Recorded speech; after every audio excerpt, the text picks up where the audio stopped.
Welcome to the Fighting Irish Faithful Show. I'm back after, 3 weeks after the Stanford game? That was the last time we did a show. A lot has happened since then, and it's like the landscape, Twitter was a mess. It was exciting. We're disappointed. People are happy. Oh, what's that? The NFL? Like, just all over the place. Volume 116. I don't know what that is in Roman numerals.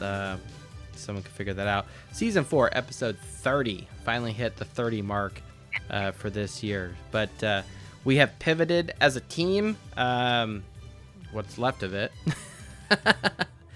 But it looks like we're going to get a new OC next season. And we will definitely have a new quarterback. So, and that will kind of be the focus of tonight.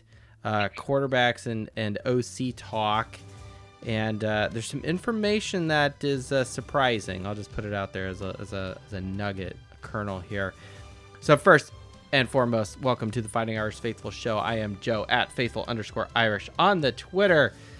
I am joined by my co-host, Red Snapper 1998 on the West Coast. That's right. And it's funny, I was thinking about this just now that you and I, this is years ago. Gosh, what was this, like 10 years ago? We had the opportunity to actually go to the Hoosier Gym in Knightstown, Indiana. Absolutely loved that. That was a great Christmas surprise. That was awesome. That was fun. Like I literally rented the whole gym, and it wasn't that expensive, believe it or not. No, who knows what it is now ever since COVID and inflation and whatever. But we basically had the whole Hoosier Gym where they filmed the movie Hoosiers all to ourselves, and that was tight. So. We played 1-on-1, and I don't think I won. Were you keeping score? I don't know. Who knows? Honestly, I don't think we were, but it would have been cool to get the scoreboard. It was cool. Well, like we got to go down into the locker room and like run out and run onto the floor, and just it was fun. It was great. So do free throws, granny style, like Ollie. Exactly. It was great. So anyway, enough of Hoosiers and some of the fun things to do in Indiana. Because it's a basketball state. But we're talking about Notre Dame football tonight, and we're going to go into bowl game type of stuff. So, yeah, it's let's rock and let's roll, and let's get to some people here. Who should we get? Wookie was on first. Adam gets up early. And I don't know. Let's go to get Adam on. We haven't heard Adam. We haven't heard from Adam. All right, co-host. I was gonna go to Wookie, but co-host has spoken. Adam Dowling, you've been invited to speak. I know you have to get up early for work, or maybe you don't. Maybe you taking the rest of the year off. I don't know.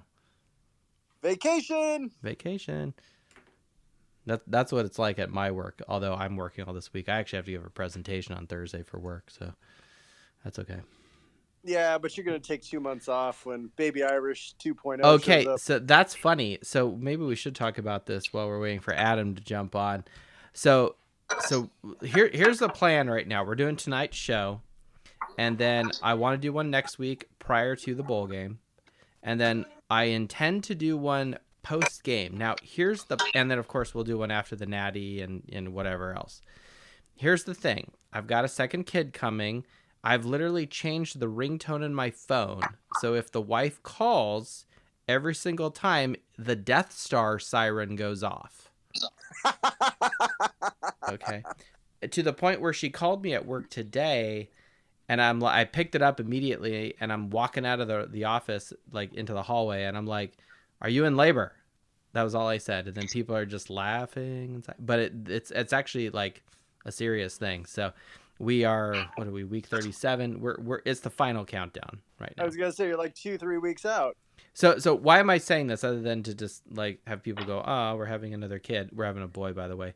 A second boy. So it's going to be crazy. 3 more and I got a basketball team. So that the quote unquote schedule of podcasting may be disrupted due to some other life events. So that's that. Adam Dowling, welcome back to the show. Sorry for that. What's up, guys? How you guys doing? Happy to be back live and with good old Johnny Walker. So is anybody else's cheeks hurting since yesterday? Because I have just been ear to ear grins. I've never seen Notre Dame fans agree on anything besides being happy that we're getting a redo with this offensive coordinator hire. Wasn't it just like a collective sigh on the Twitter space just permeated yesterday? It just like, it's so weird though, because Parker like seems to be like a really good guy, but he was kind of like thrown into this because Notre Dame messed it up, the whole hire situation, and he wasn't ready for it. But to be honest, it got him a head coaching job. Right. Well, and that's funny. So Jared Parker is anyone sleeping under a rock, right? And they're just waiting for their Notre Dame news from us, which they're not. But potentially, I guess there's a few random people that are like that. So he's taken the job at Troy, a team that finished 11-2, better record than Notre Dame, but it's Troy. Okay. And Troy is replacing John Summerall, who took the job at Tulane, who is replacing Willie Fritz, who took the job at Houston. So that's how the dominoes are falling there. I mean, I'm just throwing like theories out there. I have nothing to back it up, but is there any chance that this was kind of like helped by like maybe Notre Dame or Freeman's agent or someone? I'm glad you brought that up, Adam Dowling, because I had two thoughts. Number one, which we'll come to later, which is one of the stat pieces for tonight, is quote unquote how bad Parker was, and bad is in quotations. Dun dun dun dun. You know what's coming. But the second item was he quote unquote fired by Freeman, in the sense that he was just being shopped out to other teams that could want him. And so like, this is like a PR thing. Like, I'm not going to come out and publicly fire your ass to be a hard ass, or, it doesn't look good for the image of the program, and, da-da-da-da. And they're like best friends. They're like really, really good friends too. Right. Which I've always heard. Which to me kind of begs the question of, this was something that clearly was kept close to the chest. Marcus Freeman knew about it and did whatever he could to assist. Yeah, I think so. Yeah, I think that's very reasonable, and I think that if Coach Freeman he's not going to be like Nick Saban chewing out Lane Kiffin's ass on the sideline, or something like that, or he's not going to be out there at a press conference and say, yeah, we're actively looking to replace Jared Parker. Like, that's what Twitter wants, but that's not what. Again, Coach Freeman has, I think, a lot more class and wider scope of vision compared to my Twitter account. And I also think it has to do with the fact that you've got the reputation of Nick Saban. He can say whatever he wants. He's untouchable, especially in the Alabama community. Yeah. So but given his litany of success, if he's going to chew out Lane Kiffin, which we all enjoyed seeing as Notre Dame fans anyway, but if he's going to do it, he's going to do it. Why? Because, it's him. But, yeah, does Marcus Freeman have that kind of notoriety? No. No, Marcus Freeman does not have 7 titles like Nick Saban. And Marcus Freeman doesn't have the personality to throw his coaches under the bus. I don't think he'll ever do that. No, he's got little kids, he's got a wife that'll probably kick his ass if he does that, I mean, there's a whole piece, He's not, the previous guy would do that, Marcus won't. Yeah. That's right.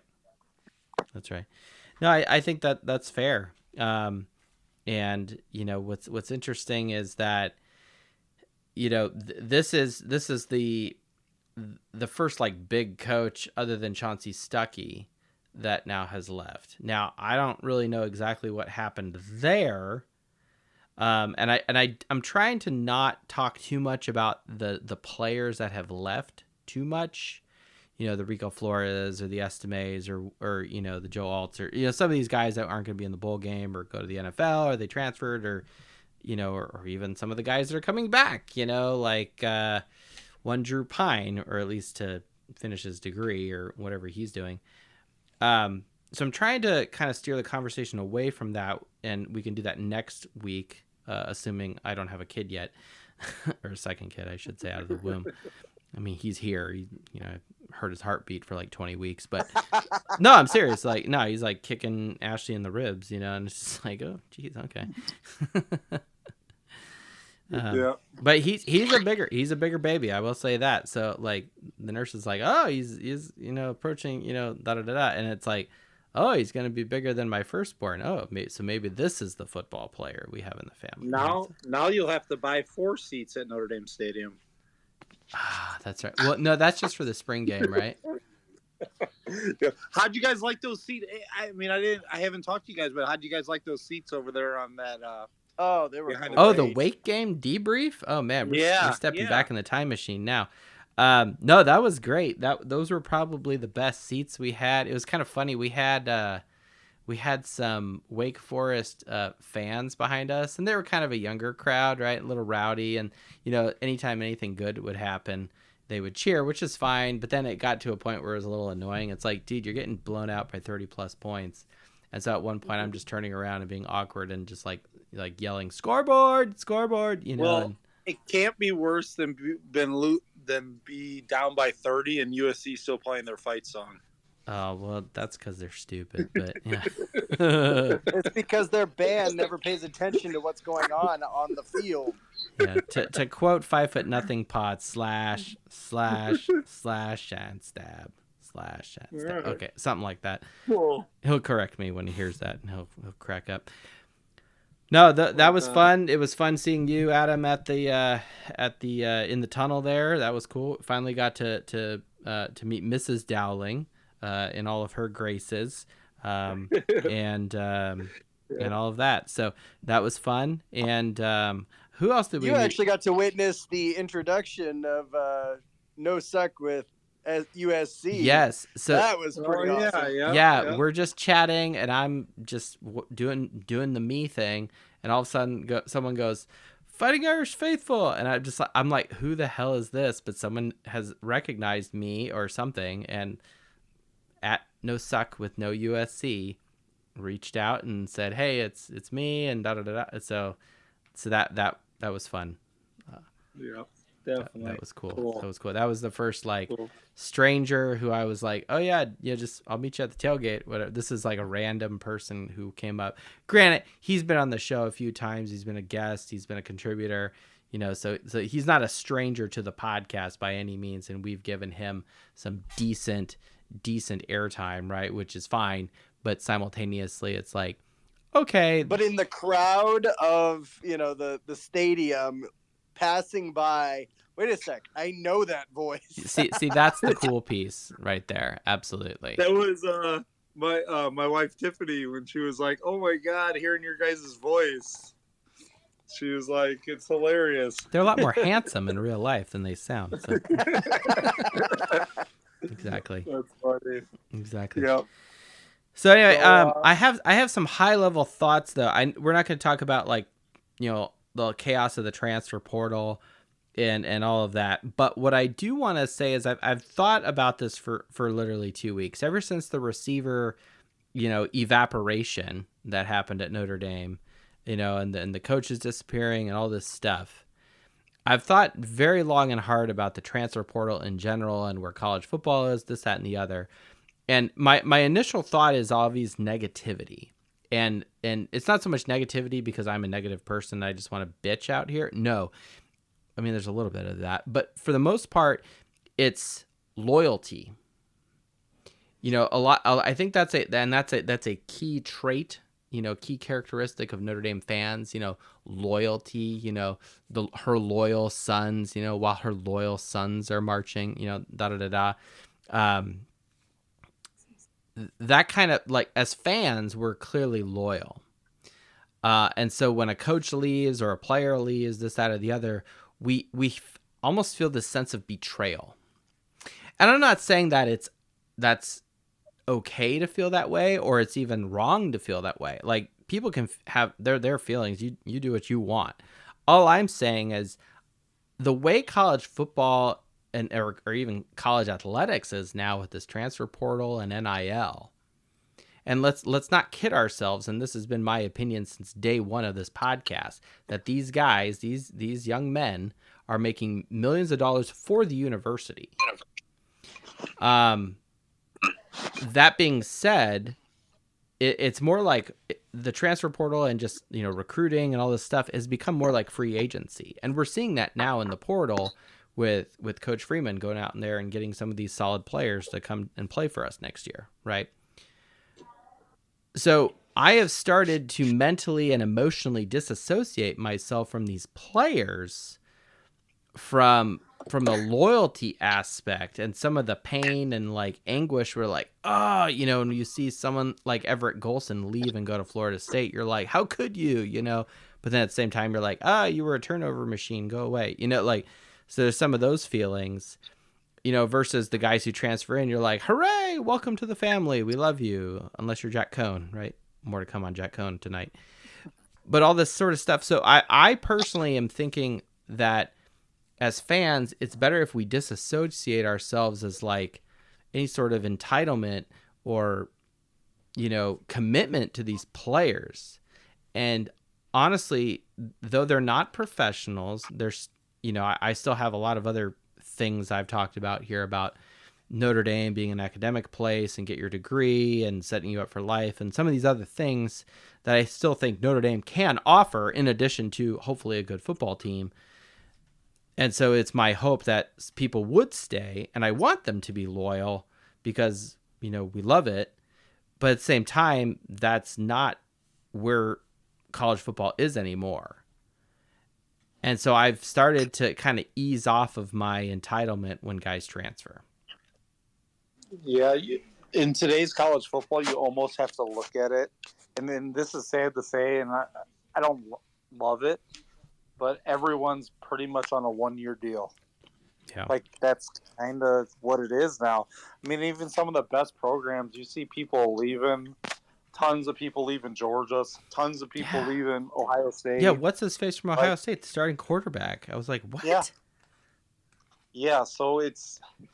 Like, is it just money, Adam, or what is it? No, it's because Lou Holtz reached out to him. Yeah. If they don't have exactly what they want, they have the option to leave. So, and there's times where people are offering them money too, as well. This chemistry department at Ohio State is dog shit. I'm going somewhere else. Those are not conversations that happen, but and especially quarterbacks too. The quarterback position, those skill positions. Those guys are kind of a little bit drama queens. So yeah, if they aren't guaranteed the job or they bring someone else in, they're leaving. Yeah, so, no, I agree. It's just which on that note, it is what it is. That's why you got to recruit a quarterback every single year because someone's going to leave. Which on that note, how much more, at least I find, so I'm curious to get both of your take on it.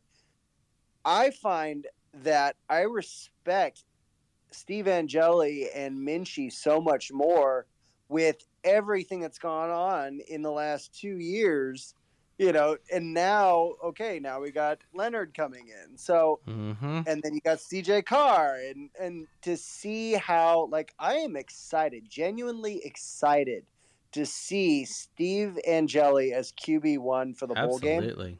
And I want him to ball out. Amen. I honestly, I want to see what he does because we haven't seen it. But I wish that Minchie would get some snaps too, so we could see him. Yes. But absolutely. And honestly, I would love to see a mentality of, and maybe it's a little bit of misdirection, but in the press conference this week, Marcus Freeman said that he had no intention of a 2-quarterback system. I actually took that as, they're absolutely going to. Because you don't want to tell them. Well, I mean, that would be good. I would like to see them both, because real game action is the only way you can tell. Yeah. I mean, do you think they're trying to save Minchie's red shirt at all, or? I don't know. I mean, somebody's going to transfer. You got Carr coming in. you got Riley Leonard, and then you got Deuce Knight after that. Yeah, that's true. Well, I will say this: somebody's- maybe one of them values a Notre Dame education, and is a chemistry major. I don't know, but And I think maybe that's what Angeli might be doing. He might be staying just to graduate, and then he can transfer and maybe have 2 years eligibility to play somewhere else. yeah. I mean, like, I don't know. I mean, I think of a lot of it depends on your upbringing and your mentality. And okay, you're reading the tea leaves here, unless something crazy happens, But look, it's Angeli's time to shine, with this bowl game coming up. Jelly time, peanut butter, jelly time, peanut butter, jelly. So I was waiting for it. I think too, for maybe us Notre Dame fans are overreacting on it because we really don't have that big of numbers leaving compared to other schools. But we all want people come to Notre Dame. They come to Notre Dame to get that Notre Dame degree. That's what we're used to. So they stay. Not many people leave. But it's a different era now. Well, and it's just different now. Well, and I kind of think like in the past when you couldn't do that, I think like we were talking about this 10 years ago, when after we got our ass kicked to Alabama, we were like, okay, maybe we got to rethink our program here. And then in 2014, 2015, 16, we're like, well, shit, maybe this academics thing is becoming this real penalty, and we're just like getting a 5-second delay in the race here. And like, this is not helping us in the grand scheme of, college football glory. And we're not getting the recruits because of all this academic and you got to go to class bullshit, which is not bullshit, by the way. But maybe we're having to deal with that now. And honestly, I think, with the way the portal is now, I think it actually is that doesn't encouraging matter. people to come to Notre Dame. And okay, fine, I'll go to class and play with my phone. I mean, I've always thought that Notre Dame does separate itself not only from its history, but because of its academic environment, its ability to be on TV. You get way more exposure than you would at, fucking Tennessee or some other, big program, but it's not, top 5, like an Ohio State, Clemson. Nationwide exposure. It doesn't have the nationwide exposure. Yeah, and I don't expect an 18, 19-year-old young man to appreciate that at this phase. However, if that's now just like a bonus on top of, hey, Notre Dame is giving me NIL, right? Because let's look at another way. I just put in my contribution so I can get tickets next year. Adam, you're a season ticket holder. We got multiple fans of the show who are season ticket holders who are just loved Notre Dame, right? And there's so much money going around that place, and hopefully they're done building buildings and taking away Adam's parking spots. Tell me about it. Every year I gotta park farther away. Hey, park in the Joyce slot with us. I don't know why you park way back. I know why you park back there, so you can get on the highway faster, right? Yeah. And then you don't have to go down Angela, right? Yeah. So you're on the north because we're getting on the toll road to go back towards Chicago. Correct. So it's faster to get out from that north lot. Correct. But that being said, I think that Notre Dame's breadth and reach and exposure, to these young players, can really assist them in their personal goals.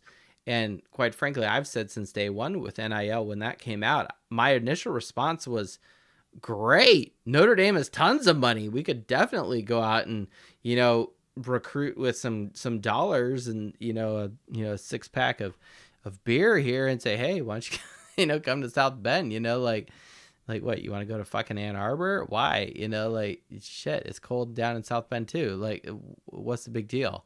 Oh, by the way, if you want to actually get an education that people will respect, and not that people don't respect them, because Michigan is a good school, right? I don't want to take anything away from Michigan from an academic standpoint. Their football program is, which is another thing we should talk about later. But I'm just saying that I think Notre Dame has a lot to offer, and that the change of landscape, I think it's good that Notre Dame be on the forefront of this, maybe be ahead of things, And if that's, firing your receivers coach, or letting him go, I don't know how that worked, but it seemed like it was pretty much a dismissal of Stuckey. And losing players, but immediately getting some good guys in, either from, Clemson or Wake or wherever the fuck they came from. Shit, fine. It seems like we're just pilfering guys from the ACC, but, okay. I'll take the ACC All-Star team and put them at Notre Dame. Okay, that's fine. A lot of it has to do with those guys' academics match up with Notre Dame. Sure. Wake's a good school. Duke's a good school. Wake Forest. You know what I mean? Clemson's even a good school. Clemson's a good school. Yeah. So it's Northwestern's a good place. We had Brandon Joseph a couple years ago. Alohi Gilman from the fucking Naval Academy, right? The list goes on and on of guys who have transferred into Notre Dame, and they didn't come from Miami. They didn't come from, you know what I mean? Like they didn't come from, Texas A&M. Texas A&M. Yeah, I don't know, but I really don't know much about Texas A&M. I do know one person from Texas A&M, and they're smart. She's a smart gal. But that being said, it's like, okay. Well, hey, Adam, should we let's get to some other people. By all means, stay on, not kicking you off, but let's just kind of bring more people on. Let's bring Wookie on here. And I was like, is that Wookie? I didn't even bring him on yet. That was Red Snapper. Wookie, we're bringing you on. You working late tonight, man, or what? Maybe he's just listening. I think his response was, what? Wait, what? Yeah, I get to talk now. He's off, and so we had to replan his evening. That's right. What up, all? How we doing? Yo, man. What up?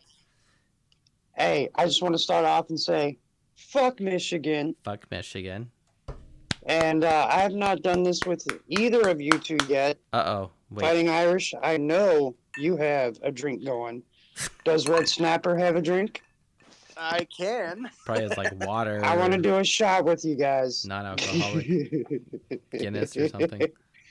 Oh, I've got my Heineken Zero. You know that. Wait, hold on. Sidebar. What's the non-alcoholic like bourbon I've seen? Ooh, I don't know. It's called No Trace, and it's a zero alcohol whiskey. Oh wow. Substance. Yeah, it's like how are you doing that? Like yeah. Like I wonder. Oh, I went to Bevmo and went hunting, which is kind of fun actually. I know you're like this is weird. And I will say, in the last 3 years, the non-alcoholic section of Bevmo has tripled in up. size. Oh, it's crazy. Tripled in size. The best place around here to get non-alcoholic stuff is actually Walmart. Yeah.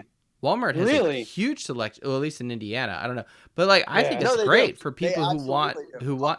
Well, and you know what? I read an article that was like saying that the younger crowd, quote unquote, doesn't like alcohol as much, but they still want to be social, and so they have non-alcoholic, stuff like beer and whatever, and that's why a lot of this is taking off. I don't think it's for health reasons or for people who, just don't want to consume alcohol, which is fine. That's not what I personally am doing, but I got another kid coming, man. I'm stressed. No, I'm just kidding. That's not why. Anyway. That's not healthy. Anyway, back to Wookie. Cheers. Back to Wookie. Cheers. Cheers, gentlemen. All right. Sweet. Nice. Hell yeah. How we all doing? We're doing good. Fuck Michigan. I will say this about the Michigan piece. And this is a good time to promote this. If anyone's in the bowl pick'em for Dos Leprechauns, I am not winning. My math is fucking me over right now. I'm in the 40s, although the game is going on right now. But I had a lot of confidence points on whoever the fuck is playing tonight. I don't even know. Gosh darn it. Wait, there's a game tonight? There is a bowl game tonight. UTSA is fucking losing to Marshall, and I had a lot of confidence points, like in the 30s on the Roadrunners over the Thundering Herd. Okay, it looks like UTSA just scored. Okay, hooray. So all right, they started off slow in the first quarter, and now they've scored, multiple touchdowns in the second. Fine. Okay. What's the title of this bowl game? So Notre Dame is going to the Tony the Tiger Sun Bowl. Right. But the game going on right now, what's the title of that one? Scooter's Coffee Frisco Bowl. It's in Texas, so nothing against our Texas brethren. It was a country at one point, but I will say this: no, it was that's actually why the Texas flag flies at the same level as the American flag, which I think is kind of weird, but it's technically okay. It's at the same, it was a country, so other than they downgraded themselves to join the United States, but. And that's nothing against the United States. It was just kind of more like, oh, you went from an independent nation to a state. Okay, that's fine. You do you. I like Texas. Texas is cool. Never been. It's huge. There's so much there. It's massive. You could drive for days, it seems. All right, let's get back to some Notre Dame football here. Wookie. Yeah. So let's stay on the Jared Parker thing, because I kind of want to keep quarterbacks till later in the show. Got So Jared Parker is leaving. We're losing our offensive coordinator. Right. That's what everyone thinks. And then he's going to go to Troy. Not the Trojans of Troy, but Troy in the South whatever conference, right? He's not going to Greece? No, he's not going to Greece either, and he is not following Helen of Troy either. All right. Is he going to be coaching against Duke on Saturday? No, I don't think it works that way. I think you have to wait. I'm sure Troy's got some interim, person, just like, Gino Caduli is going to be our OC for this Sun Bowl game against Oregon fucking State, which is actually a good thing because I've got receipts from the Oregon State game of 2000, right? I remember I remember being so pumped about that. It's like, hey, we're going to New Year's Six. We haven't won one for a long time. And we just get decimated by the fucking Beavers. And it's just like, oh, that was stupid. Oh, it's so bad. And it's like fucking Bob Davie and just, it was just so terrible. Like we looked horrible in that game. Down in Tempe or where the fuck it was in Arizona for this Fiesta Bowl, and it was so bad. And so I'm glad, a little bit glad that we have an opportunity to get one back from Oregon State, right? At least a bowl game, at least a bowl win. Yeah, and then does it matter? No, not really. But not really. But it will count against our record going into the year, and right now we're sitting at 9-3. We could finish 10-3. And 10 wins sounds a lot better than 9. That is damn true. Right? And that also would demonstrate not only back-to-back bowl wins by Coach Freeman, but would also demonstrate progressive improvement of win percentage, which is huge in first 2 years. Right now, are we ranked like 16th or 19th or something like that right now? I personally go with Sagarin, so I don't know what the college football playoff put us at. I guess I do have this. If you give me 1 second, Sagarin puts us at 11th in the country, but that's Sagarin though. It's all math. It's no shady underhand deals, right? With Virginia lobbyists. That's a politics joke, but that's fine.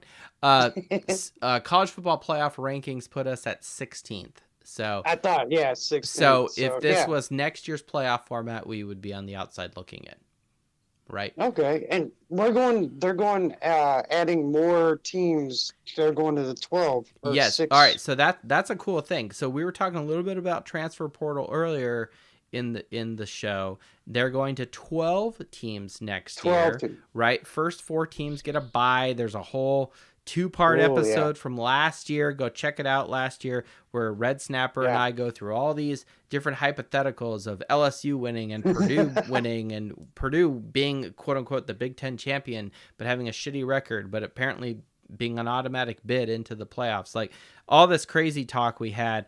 And I will say this. If Notre Dame is not, let me rephrase this. Notre Dame won't be one of the top 4 teams ever because we don't join a conference. That's a whole other topic and soapbox and Meh. I do need to go to work, so I can't drink scotch and just talk, bore everybody about it. But that being said, if Notre Dame still is awesome and they're, ranked 5 through 8, we would host a first round playoff game in South Bend in December. Oh, that would be beautiful. So I'm actually kind of hoping that happens. I think that would be awesome. Yes. But yeah, Wookie, we got Parker leaving and Gaduli going to be our OC. What are your thoughts on that? Oh, thank God Parker is gone because he can call plays from the fucking handbag to his hand. But, I don't know about the new one here. I'm a little skeptical about him. I haven't heard much. I mean, Gaduli comes from Cincinnati. He's got kind of a lineage of decent quarterbacks. Yeah, he was a quarterbacks coach under what's his name? My brain's failing me right now. But he was at the University of Cincinnati, and then he was brought over by Freeman. So he's part of that connection with the Cincinnati connection. So I think there's two Cincinnati connections. It's a very good hire. I mean, he's been our quarterback coach all season, which is great. And he was given the play calling responsibilities for this bowl game. And I'm sure Red Snapper later in the show will tell us and give us his thesis for who he thinks should be the next OC. Which I'm teeing you up, Red Snapper. So if you got to do some final preparations to give us your soapbox speech by all means. Everybody who's on already knows my pick. I've been on this hill for almost a year now, and I'm gonna stay on this hill. I still think he's the best option in Byron Leftwich. I'm sorry. I think he is absolutely just an under the radar steal. And what does that say about, the program getting to the pros? You have, defensive coordinator who's from the NFL. Now you have an offensive coordinator from the NFL. Really fucking good, by the way. The defensive coordinator from the NFL. And look at the style of offense that Leftwich ran with Tom Brady at Tampa Bay. It was a play action style offense. Yeah, that's true. Which feeds right into our running back room. So yeah. And I believe Fighting Irish, Joey, who you were thinking of was Luke Fickell. Yeah, that's right. UC? Yes, thank you. Luke Fickell, now at Wisconsin, and has to play Brian Kelly in the what is that, the Gasparilla Bowl, or they're not in the Pop-Tarts Bowl. Someone else is in the Pop-Tarts Bowl. I was really disappointed we didn't get the Pop-Tarts Bowl. I would have. Man, I wish. I need to buy some Frosted Flakes. I wish we had LSU Bowl. I wish we had LSU in that bowl game. God damn. Me too. And then Georgia had to fuck it all up. Yeah, it was all messed up. All right, Wookie, we're going to get on to some people. We got a bunch of people who requested to speak. Yes, y'all have a great night.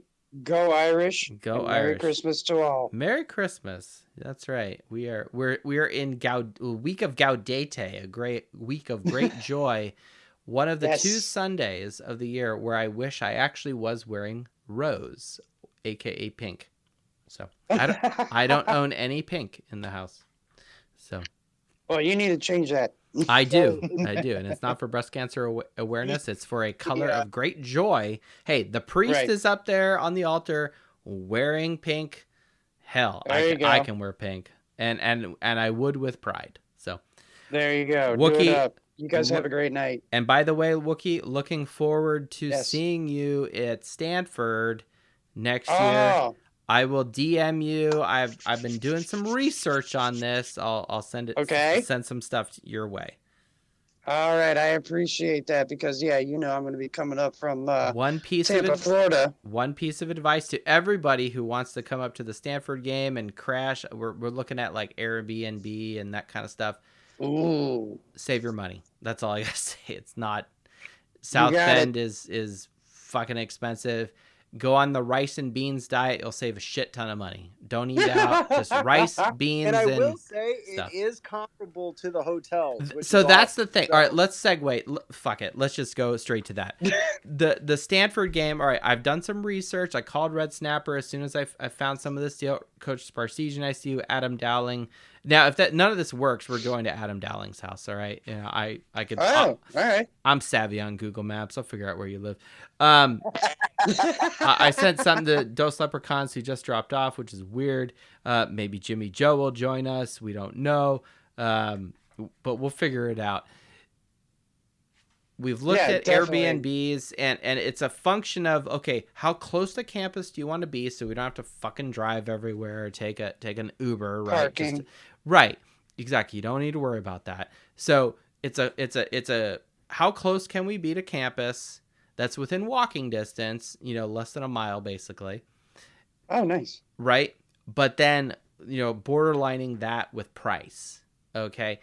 Now, by doing that, I found comparable hotel rates for the same room. Now, granted, it was for a double queen, right? So you'd have to share with a buddy or whatever. Fine. So if you did that, you would split the hotel cost. However, you must take into account there is no food. You are all by yourself, and you must Uber everywhere. Okay? Because you're way up on 933. You're closer literally to the Michigan border than you are to Notre Dame. That being said, okay, if you're at the Hampton Inn or wherever you are, right? And look, I'm not telling people what to do with your money. It's your money. Be thankful the government didn't take it. You earned it, right? You do what you want to do. However, it would be way more fun if a big group of us got together. We're at a rental house, whatever, and we were grilling. We'd save money on food. Yes. We just buy some booze, whatever, and we just have a party, keep it chill, relax. If we want to walk to Eddy Street Commons, which is less than a quarter of a mile away, okay, we can go do that, right? Maybe we go Uber downtown to go to like Fiddler's, right? To go to a legit Irish bar and then walk over to Corby's or something, right? Oh my God, I would love to go to Corby's. You know what I'm saying? Again. Like, and I've never been to Corby's. I've been to Fiddler's like multiple times. I went to Fiddler's instead. I've been to Fiddler's at least 3 times. I've never been to Corby's. Is awesome. I've never been to Corby's. I've never been to the Backer either. But my point is it then becomes this like, well, what do you want to get out of the experience, right? You want to, spend all your time in an Uber and far away from everything, or you want to be close to all the action and spend just a little bit more money for the convenience. What it comes down to is if you got like a single king, like room or whatever at the Hampton Inn, it is the same price as if you took the house and divided the total price by the number of occupants, if that makes sense, if the math works out. It was basically, say we get a house. See, and that was my thought too, because then you get all these other perks of it. It's still not cheap. It's still, you got to save some money. But if you plan now, that game is in October. You have, if we don't even count December, because everyone's spent their money on Christmas presents already, that means from January to October, you have 10 months. Exactly, and that's my week after my birthday too. That's October right. 12th. So take the total price, divide it by 10, put that in your piggy bank jar. Every piggy bank jar. What's a piggy bank jar? But you get what I'm saying. So totally. So this is not a message to just the Wookiee. This is a message to everyone who wants to be part of this. It's going to be fun, and we are looking forward to it. Whatever. And on a personal note, I will have 2 young children. I will have a wife that will be there. They can come because they're not going to come to the game. They will not do that, and I don't think it's good for a toddler and a newborn, quite frankly, to be at a Notre Dame game. That's my opinion. Not really. But I'm also the dad, and so I can kibosh that. That being said, though, it's much more comfortable in a house with children. Yeah. And a wife and stuff. So anyway, thoughts out there. I'm all game for like whatever you want to do. Rent a house. Let me know what it is going to run and what I need to do. Because God damn it, I have not been to a Notre Dame game since 2010. 2010, Brian Kelly's first year. Yeah, Yeah. They don't have exactly. natural grass anymore. Posted. We will definitely keep you posted and update. We will keep it going. All right. Heck yeah. And All right, again, y'all. if none of this works out, we're just gonna go over to Adam Dowling's house in Crown Point, Indiana. No, probably not. Who Hey, says we're gonna Adam crash. Dowling and Mrs. Dowling aren't We might need Mrs. Dowling's approval. I don't care about Adam's approval, but I do care about Mrs. Dowling's approval. I can already tell you, she and Mr. Dowling are going to end up crashing at the Airbnb with us. So they would have more fun. I will say that. You know, I do work in IT healthcare that we support some Mishawaka people and everything.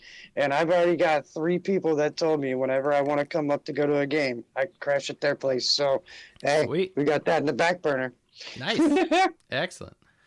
All right, Wookie, thanks so much. Go Irish. Have a good one, baby. Go Irish. Right, have a good one. Let's go straight to Jimmy Joe 24 at Jimmy_Joe 24.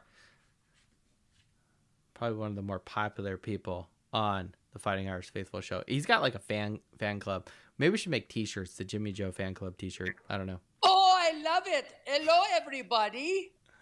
Jimmy Joe, welcome back to the Fighting Irish Faithful show. Happy you're with us. Long time that I've not been here. Oh, you put my name in the front of the list. I want to be part of your plans. Oh, you want to stay at the Airbnb with us? You see? Technically, it's not the Airbnb website. It's Rent Like a Champion today. Oh, good. Okay, well, we're all champions. You know, you are such a fan of Notre Dame. I'm new, at football and new at Notre Dame. But when did you begin as a fan? That's a great question, Jimmy Joe. I have a show I did my first year. This is in, what year was that? 2020? Yeah, it was definitely during COVID. And I did a bi-week show related to like why I was a fan. And one of the things was really about family and just I was kind of always around it. So I wouldn't do it justice here. And then it was talking a lot about, I got real sentimental and dedicated the show to my dad and some of these other nice things.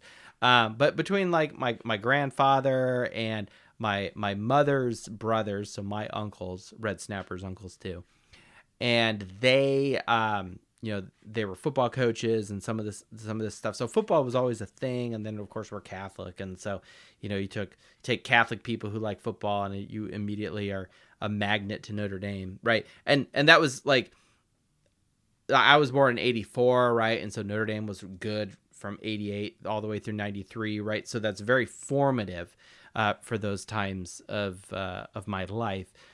And so that kind of stews into all of it. So if anyone wants to know, go check out 2020. There's a whole episode about that. Well, I was so disappointed that I missed the tailgate when I went to the Wake Forest game. We had a great time. We would have loved to have seen you, Jimmy Joe. I want to see that doctor. What's her name? Amy. Dr. Amy. Oh, Dr. Abby. Dr. Abby. Yeah. Now has been promoted.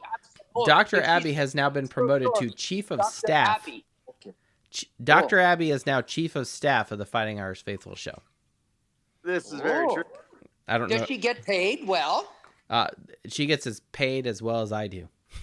Oh, that's good. Where you at, Dos Leprechauns? Okay. I'm waiting for the check. No, I'm just kidding.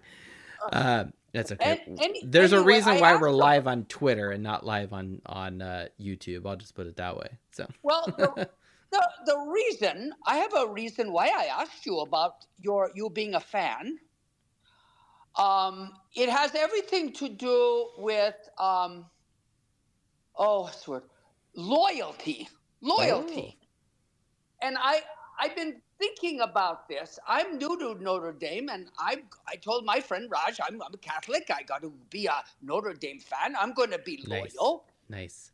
But I Catholic don't guilt understand. is leading people to Notre Dame football. I like it. I don't understand why fans should be loyal, but then you have players that are not loyal, and then you have coaches that are not loyal. And here this Mr. Parker. I guess you're not unhappy he's leaving, but people go back and forth. Yeah, that and we kind of talked about this earlier in the show, Jimmy Joe. And I'm glad you brought this up, and it's good for anyone joining us, like Jason over at Irish ATL, talking about loyalty. And I've ever since the Stuckey and the receiver evaporation from our team, where it's like, holy shit, what just happened to all our receivers? A room that was already kind of thin just got even more thin, and like, where are we going? Like Rico Flores, someone who was that really hurt, and And really the he's only now at one UCLA. that hurt. I agree, and so then I've had to do some reflection on this, and it's like, is it Notre Dame's fault? Maybe. Is it college football's fault? Definitely. I think that the landscape has changed, and I think, like, we as fans, regardless of who the coach is, regardless, well, to some degree, regardless of who the coach is, regardless of who the players are, we will. Are you talking about Coach Kelly? No, well, I mean, Kelly's different because I eventually came and was carrying pitchforks and torches and saying we needed to fire that motherfucker.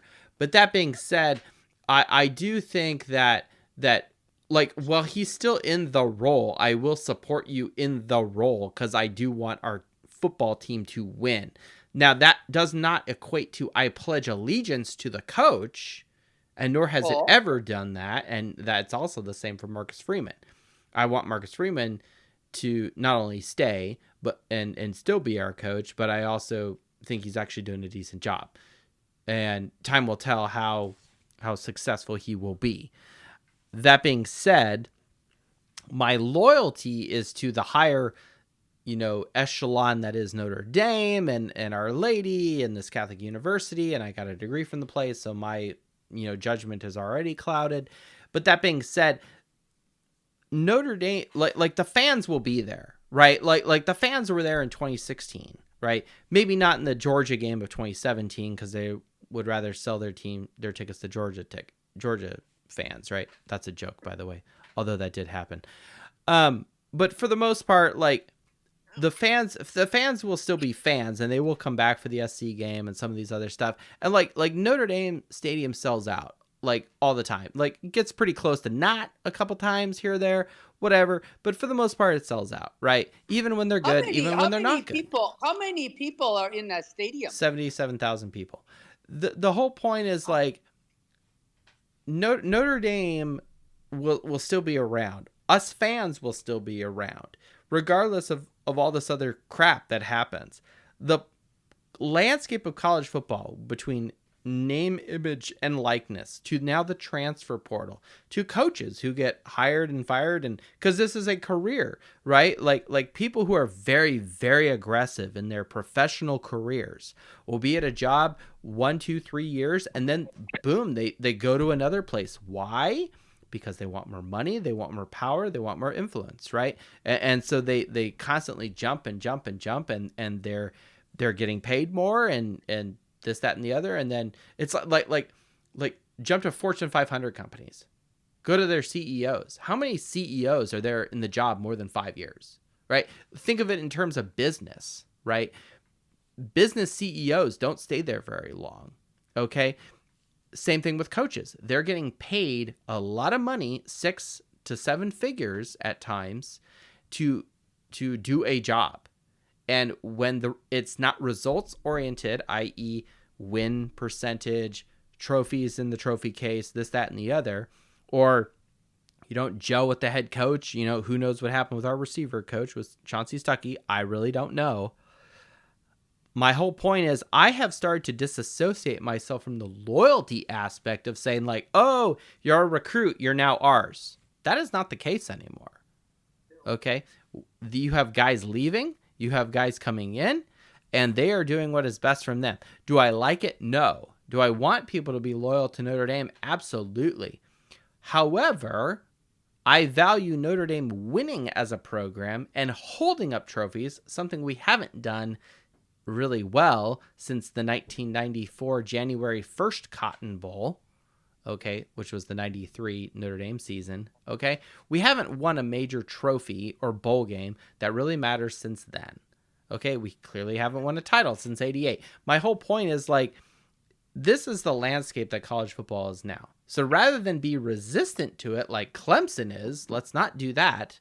Let's embrace it and try to make our team better and win and be successful. Another way to look at it, and I'll throw it back to you, is look at the pros. Pick any sport, any professional sport, from hockey to the NFL to maybe not the NBA just because it's boring. The NFL, Major League Baseball, whatever. You got trades. You got guys going from this team to that team. You got the franchise. We're gonna build up the roster. We got the draft. All this stuff. Like people who are fans of the Bears or something. When you get all these big time draft picks, and then in a couple years they get traded or they go away or they drop out, like people aren't like, oh shucks, you traitor, you're leaving us. Like, no, they understand that they're moving on. Grant, they're professionals. However, college sports is moving more and more towards professionalism, which I don't like, but it is also reality. And so I'm not going to put my head in the sand like an ostrich. I'm just going to embrace it. Well, I think about how long some of these coaches have been with teams, and don't they give them a benefit of the doubt sometime if they've been, they have a bad year and they do very good generally.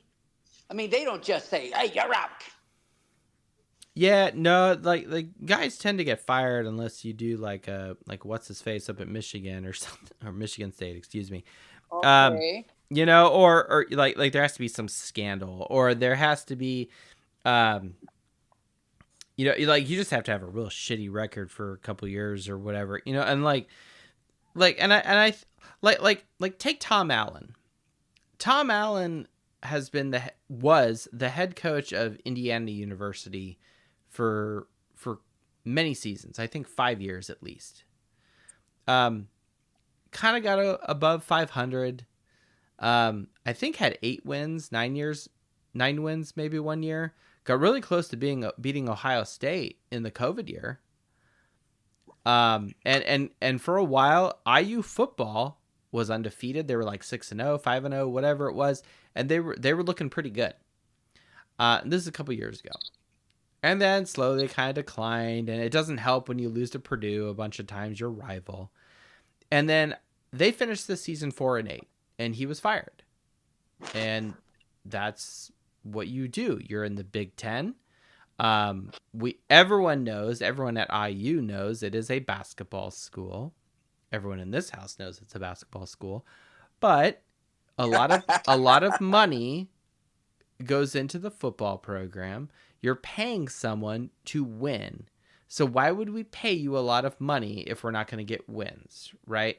So it becomes like, hey, this is not part of the deal. The deal is we hire you and you get us some sort of success. Now, define success probably means something different at Indiana University than it does at the University of Notre Dame. So the Tom Allen thing, it kind of sucks, right? You get fired. Like no one likes seeing coaches fired. That sucks. Unless you're at USC or Michigan or something, then we like it. Maybe I'll even throw Miami in there because I don't like those 3 places. But no one likes seeing that happen, right? Like everyone wants everyone to be successful, but statistically that's not possible. You will have this bell curve of, you will have the few people that are elite and holding up trophies or finishing undefeated or 1-2 losses, whatever.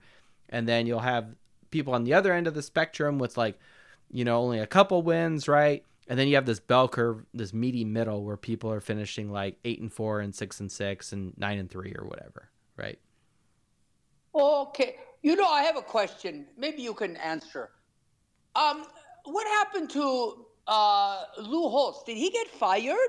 He was a good coach. I mean, that's an interesting point. So, and then we'll jump over to some other people here, Jimmy Joe. Lou Holtz, I actually got some details on this. So the last great season by Notre Dame was 93 as far as like success, and I define success with a bowl game win. I mean, yeah, we went undefeated multiple times with Kelly and this, that, and the other. Okay, fine. but the 93 season was last. Then, so we ended up going, gosh darn it, what the hell? Sorry, my spreadsheet is all weird here. What the deuce? Son of a bitch. Oh, there it is. I don't know why. Okay, sorry, I'm looking at the wrong column. Oh, that's years at program, not wins. I'm like, what? That doesn't make sense. We didn't go 8-11 and okay. We went 11-1 in 93. Then we went 6-5, 9-3, then 8-3. Okay. We ended up losing the Fiesta Bowl in 1994. We ended up losing the Orange Bowl in 1995. And then it holds us last season. He goes 8-3, and that last game that Lou Holtz ever coached under Notre Dame was actually a loss at USC. Oh. And his only loss to the Trojans. Oh. So when you've been a coach, you've won a title, and you're getting up in your age, and you know you go 11-1, and let's rewind it. 93 we went 11-1. 92 we went 10-1 and one tie. Okay, and we also won the Cotton Bowl that year. The year before that, 1991, we went 10-3, but we also won the Sugar Bowl. 1990, we went 9-3. Okay, whatever, right? We lost the Orange Bowl to Colorado, even though we should have won it. 1989, the year after we won the title, we went 12-1. We won the Orange Bowl versus Colorado. 88, we win the title, go 12-0. That's the last year that's on the big yellow sign in the locker room. So you go 12-0, 12-1, 9-3, 10-3, 10-1, 11-1, and then 6-5. 9-3. 8-3. You can start to see it's kind of plateauing. And so, and he was not fired. He just retired and left and said, "Hey, I'm done." Oh, I thought he got fired. No, good. I'm glad he left. To my understanding, that is not the case. No, unless there was something underhand. But then they replaced him with Bob fucking Davey, right? Who was an assistant, right? So and I did meet Bob Davey, right? The summer before his last season, which is kind of funny. The summer of 2001, I was what was I? I was a junior in high school. That being said, the Lou Holtz's departure is just part of what happens, and with college football changing, I think that that's what's going to happen as well. So, well, it's changing, but you know what? I know that you can fire these coaches and you can fire these players. Maybe, I don't know, but you're not going to fire me. I'm a fan forever. Yeah, Jimmy Joe's a fan forever. Hopefully a fan of the podcast as well. Well, Jimmy Joe, I want to go to your tailgate.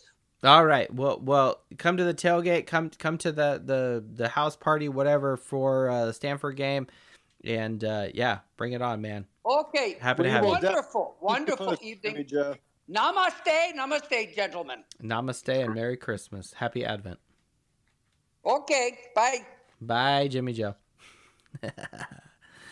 That's great. It's always fun talking to him. All right, Coach Barsegian, we'll bring you on. Bring your snack. Hopefully it's Frosted Flakes. Popcorn. Well, we got to save Frosted Flakes for next week. You know what? I actually think we're going to have some Frosted Flakes. I've got some plans. I'll put it that way for the show. Nice. Well, first thing, as the residential Southerner, Troy University is the Trojans. Where is Troy? Alabama. Yes. Is it really? South Alabama. Where in Alabama? Started as Troy State in 1887. I looked it up the other day. No, like physically, where is it? Let's see. Oh, come on, Coach. You I got it. Just chill out. All right. Lean back, lay back. Let's see. It is Troy, Alabama, believe it or not. Pike County. Close to Montgomery. close to the capital. Okay, thank you. Next to the capital of Montgomery. All right, thank you. I don't know where Troy is. If I knew where Troy was, I wouldn't be asking the question. All right, Montgomery. Southeast Alabama. Got it. Excellent. All right. Coach, very, very important question. What are your thoughts about Jared Parker? Because, Fuck him. wow, that. Good God. Glad I didn't have. I would have dropped my scotch there if I. Coach, continue. I feel like I'm interrupting you. Just go. No, it's just like I don't care how many people got sand in their vagina when I offended them over the last week or two about him, especially over the weekend. Like, the guy is a POS when it comes to an offensive coordinator. I don't care how nice of a guy he is. Explain. He could be a deacon at church. I don't care. He sucks as an offensive coordinator, had no business being in the position. He sucked. And yes, I'm probably 4 or 5 Guinness in. I'm still celebrating from yesterday. He sucked. He was terrible. Still celebrating yesterday. This is they have the octave of Easter. There's the octave of Christmas. Coach Parsegian has instituted the octave of the departure of Jared Parker. Jared Parker. 8 fucking days of partying. That's what it is. On the 12th day of Gerard Parker's leaving, I decided to gift myself another 6-pack of Guinness. Like, this is never ending. I don't think Coach Parsegian is getting the non-alcoholic Guinness. I don't care how high their points per game average was. Majority of that. Okay. The 2007 Charlie Weiss offense improved throughout the season better than a Gerard Parker's offense. I don't have a whole lot on Charlie Weiss from 2007. Although it sucked, but Gerard Parker sucked worse. I may differentiate that just based off the winning percentage. Granted, okay. So here's the deal, and I'm not trying to set you up, Coach, because you're entitled to your opinion, and I also personally believe that we should have fired Jared Parker. However, what would this show be without scotch and spreadsheets? I hope you know where I'm going. Wouldn't be you, so. Okay, well, we got the scotch. Hit the statistic piece. All right, here's one of the 2 stat pieces of the night. Here we go. Stat piece. Notre Dame statistics, offensive stats. Jared Parker. So what I did is, because of his departure, I now took his stats while he was said offensive coordinator and compared him to every other offensive coordinator Notre Dame has had since 2010 with Charlie Molnar, who was our OC under Kelly's first year. With that, I went and looked at all the normal major stats, yards per point, total touchdowns, scoring offense, rushing touchdowns, passing touchdowns, total offense, Okay. And I'm not looking at the value of said stat, because what is college football? College football is all about ranking teams relative to each other. So what I do in order to normalize, quote unquote, the data, I say what was the ranking of Notre Dame under said offensive statistic versus everybody else in college football for that season, right? So, for example, random one picked right here, 2014, under Mike Denbrock, Notre Dame was 52nd in the country in rushing touchdowns, right? Which is atrocious because we had Greg fucking Bryant, right? Which is ludicrous. And there are people that want him back, by the way. Okay, I will talk about that. We'll come back to that. Jared Parker, and I was I was at the forefront in that line saying he needed to be fired. However, when I went and looked at some of the numbers, I had to pause and say, well, okay. However, there is an asterisk I'm about to put on everything. So here we go. We'll start at least important to most important. Passing yards, We were 50th in the country. Okay. It's kind of shitty. Red zone scoring percentage, 30th in the country. All right. It's not great. Tommy Reese in 2020 was 102nd, so that's not good. It was not better than Chip Long of 2019 and 2017. He had a lot of issues though. Yeah, and I think there were locker room issues. But anyway, and I don't want Chip Long back, just because of said issues. And I don't even know what he's doing now, so who cares? Rushing Believe yards. it or not, I know what university he's from. Pardon? That he played at. Did he go to Troy? No, he went to the University of North Alabama. Oh. That's where he played receiver at. Is that like South Tennessee? What is that? No, it is Florence, Alabama. Northwest corner. Fair enough. So it's basically Mississippi. All right, red zone. All right, here's where it starts to get interesting. Red zone touchdowns. Jared Parker was 16th in the country. Ooh, top 25. Red zone. Third down percentage, 39th in the country. Not crappy, but not terrible. You got some weird feedback going on there, Coach. Total offense, 30th. That's yard points. Passing touchdowns, 17th. Which is actually second best out of all of these OCs. The best is Chip Long in 2019. We were 8th in 2019 in passing touchdowns in the country. We were 17th this year. Rushing touchdowns, Parker was 27th this year. All right, here's where it gets crazy. Scoring offense, 8th in the country. Top 10. Total. And I say you get a olive branch given to the defense because of all the short fields we had. Okay. Yeah. That's 100%. fair. That's fair. Total touchdowns, 10th. Top 10 still.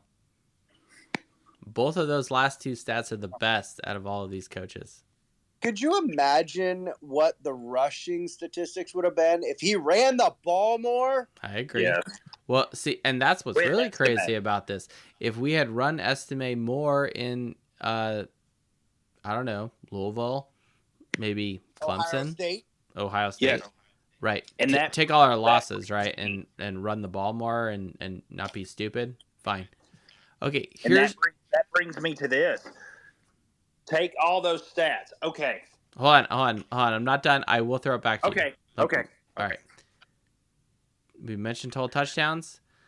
Here's the one stat you can't fake, and you can't pad too much with the defense. Yards per point. This is the efficiency of your offense. He has 11.0 flat. That is better than Chip Long of 2019, which was the previous best at 11.7. Then 2021 Reese, 12.1. Then 2022 Reese, 12.46. Parker had the most efficient offense as far as yards per point. And then if you add up all these rankings, eliminating yards per point, because that's not a rank, that's just something I do. He is the best by far. Parker raw score 260. Next is Chip Long, 327. He is over 67. He has 67 points better. It's like golf. You want a low score than the next best guy, Chip Long, in his 2017 and 2019 years. It's quite mind-boggling that we as fans have been bitching and moaning and saying, fire this guy because we don't like what you're doing. Yet the numbers show he was the best OC we've had. Period. And again, I'm going to say we ran the ball in all of our losses and actually won those games, what would the statistics be? And yes, okay, great. But your job as an offensive coordinator isn't just the statistics. To it's win. making sure the points get on the board It's and to you win win the the game. game. Okay, I'm glad you brought that up, because here's the other two things that are kind of that can throw stones at this. Number one is win percentage. Okay, 9-12 or 9 out of 12, right? 9-3 record. Okay, so 0.75. That's not one of the best at all by far, right? Okay, there's many guys in front of him. Okay, there's 7 teams better, that finished the season with a better record, right? Grant, he's played 12 games right now, right? But we're not going to count the last game because he's not going to coach in it. Now, here's the real thing: the strength of schedule for Notre Dame this year. Coach Barsegian, where do you think the strength of schedule is for Notre Dame in 2023 compared to the entire Marcus Freeman and Brian Kelly era as it is today? Or you want me to put it like within a ballpark? Like, is it high? Is it really challenging? I'll give some stuff away. Worst strength of schedule ever. 2017 was Notre Dame's most difficult strength of schedule. Is the second most difficult schedule in the country in 2017. Last year, for perspective, it was 50th. What is it this year? I'm going to say around between 40 and 50. Okay. And Red Snapper, what was your piece? Worse than that. Okay. Red Snapper is right. It is the worst. Our strength of schedule is 63rd in the country. It's almost halfway there. There are 133 teams in college football. We're almost halfway we're in the meaty middle of strength of schedule. And we finished 9-3. With arguably one of the best quarterbacks we've had. And best running back. And one of the best running backs, definitely the best running back we've had since Dr. Williams. So what's interesting is you take some of those pieces away, then what does our team become? I don't know the answer to that, and I don't want to, go down to that deep, dark place, and nor is that productive. But what's interesting is if you look at the math and the numbers and what was produced with what he had, right? Like, we're not going to fault him. Oh, you had this great quarterback that had 6 years of experience, right? Oh, shame on you. And oh, you had, the bus reincarnate in, Estime. Oh, and you squandered him, right? You piece of shit, right? Yeah. We're not going to fault you for having these blessings. If anything else, we're gonna be critical of you when you don't utilize them even more. After we lost to Clemson, I was very, very disappointed, and that's putting it mildly, because it's like we're not going to New Year's Six now, right? Fucking 5 touches in the second half. Fucking yeah, I don't want to even go there. Liberty is going to a fucking New Year's Six bowl, and they're going to get creamed by Oregon. Okay, it is not going to be pretty. Okay, it is not going to be pretty unless my bull pick'em math, which right now is a little suspect, doesn't pan out. Is probably about to show everybody that he should have won the Heisman, but we'll find out. Yeah, I mean, I personally thought it was Penix, but whatever. Give it to an actual quarterback who's undefeated, not someone who's 8-4. I don't know. Oh, exactly. But we'll let Coach Osinko do his thing down at LSU. Brian Kelly, you finally got away from Notre Dame and got with a real school that can compete and do whatever. So here's the Heisman. Here you go. That's exactly how I felt. It makes it even funnier that they finished the schedule they did and the record they did with the Heisman. That's insulting. That cracks me up. It's funny is I have somehow ended up in my feed with the USC Trojans football Twitter account, and they were like, "What is your most exciting part this season?" And I was like, when you got your ass kicked by Notre Dame, Caleb Williams losing to Utah again, finishing the season like with multiple losses. UCLA beating you. Yeah, like I was just like I just like went off, and I was just like screw you, USC football. You guys are worse than the Notre Dame propaganda department. Like it's like here's my only thing to counter all your stats about Parker. Oh, here it comes.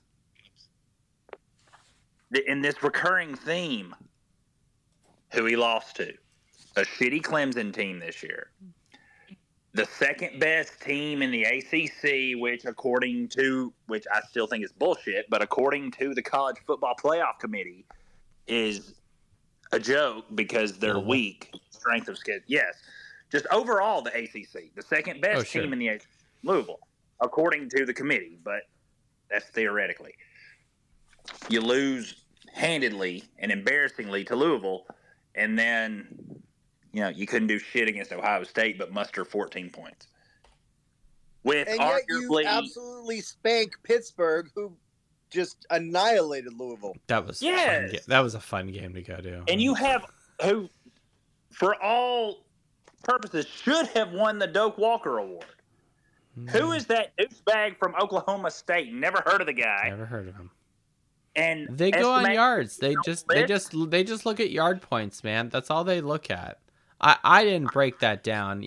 That's just a Joe's going to be and angry I know he's podcast. Clean, but Estime looks like a guy that is straight up looks like a guy on the gas, and he's just barreling through defensive fronts, and he's not even an afterthought. Yeah, it's and I didn't break down some of the statistics of said winner and versus Estime of like what's their efficiency and what I'm going to do with our quarterback here in a few minutes. That would have been an act of futility, like a Boston Red Sox fan watching the Buckner play again. And my whole thing with Riley Leonard, nothing against the guy. Nice guy, great athlete. Does Duke have a winning record without him? Absolutely not. No. But if Duke has a winning record and goes to a somewhat decent bowl game, erect the coach a statue. Because they're a basketball school and a lacrosse school. Yes, and everybody knows it. They're not a football school. Are they a lacrosse school? I mean, Notre Dame beat them this anymore. summer. Not anymore. Not anymore, no. Notre Dame. That was fun to watch, by the way. Watching Notre Dame lacrosse in the Natty. I did have fun that day. That was fun. Historically, basketball and lacrosse. This is true. Why are we why are we celebrating getting quarterbacks from these other smart schools like Duke, Wake Forest? I know we've done. Are you concerned about like his overall productivity, or are you more concerned about like why are you mixing this guy in when we already got Minchie and you got Carr coming in, or do you think that? Let me ask the question another way. Do you think there's a positive with him because he quote unquote has experience and none of these other guys do? That is the only positive I can see right now. But it then becomes like a double-edged sword. It's like, well, how do you get experience if you don't actually get in the fucking game, right? Exactly. And it's like we're gonna find out exactly how good Angeli is, and possibly Minchie, depending on how the game goes. Right. Exactly. And it's like, okay, do you like Minchie's thrown, nothing. Then you have that. What was our last game? The first throw by Angeli, he throws a fucking pick. I thought that was kind of funny. Well, how many has Hartman thrown that was actually a serious deal that mattered? Well, that's fine. But I guess all I'm saying is like Originally, I was against the Riley Leonard thing, and now I'm kind of on the fence. Like, I don't really know what to think about it. But for All right, me, I got a question for both of you. it's like where do we go in the future, and is this inhibit? Because I'll be honest with you, between CJ Carr and Deuce Knight, I'm kind of like hinching my wagons to one of those two guys to be the next, big name quarterback at Notre Dame. So do you think Leonard, it's a foregone conclusion that he is going to be the starter next year? Or do you think it absolutely is going to be a quarterback competition?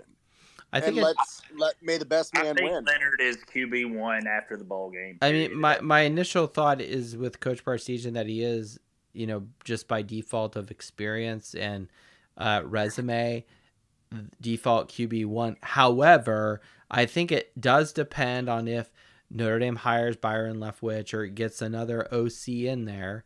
And what is the system they run? Are they going to do more zone read? Are they going to do more play action and more West Coast? I hope they don't do air raid. I don't think they'll do triple option, right? So like there's certain things that I think they will do, and I have not done any sort of analysis of quote unquote who they could get. If you want my knee jerk reaction, it's going to be when I was doing the bull pick'em stuff and I was looking at offensive statistics, Liberty jumped off the fucking page. Okay, as like, wow, they've put up a lot of touchdowns, a lot of yard points, and a lot of this. Like, what the fuck are they doing over at Liberty? Granted, they're about to get boat raced probably by Oregon, but you can't fake some of the numbers they've put up. Okay, I think that's going to be a closer game than people think. Well, and I mean, my confidence score says otherwise, but at the same time, which right now is proving successful because UTSA is ahead of Marshall now, thank God. But that being said, the Thundering Herd has the ball, so.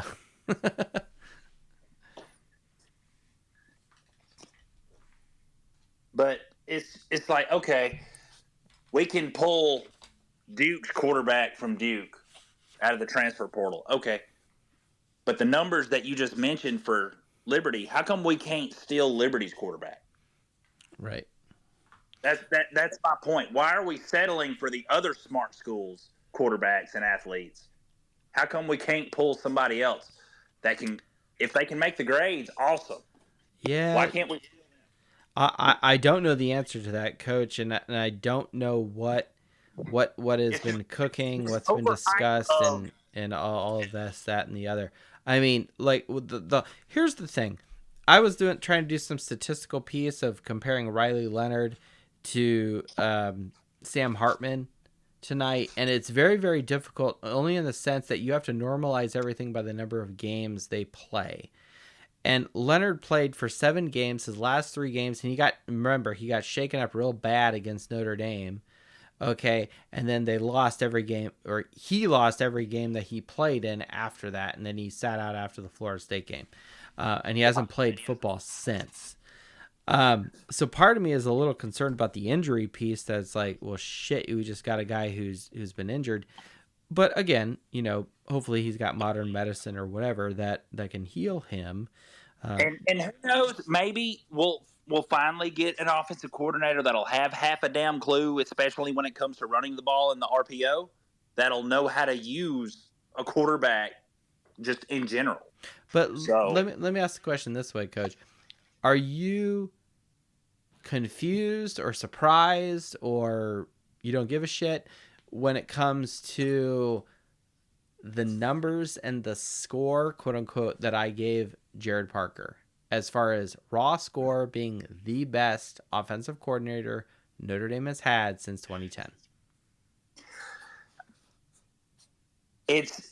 While initially it looks impressive, I still revert back to, okay, how did you do when it mattered? Like with Ohio State. So you're going on win percentage. Yes, like I want to know what you did with who you have to do whatever you can with in the biggest games possible on the schedule. Now, can I play devil's advocate? Can I play devil's advocate? Go ahead. Okay.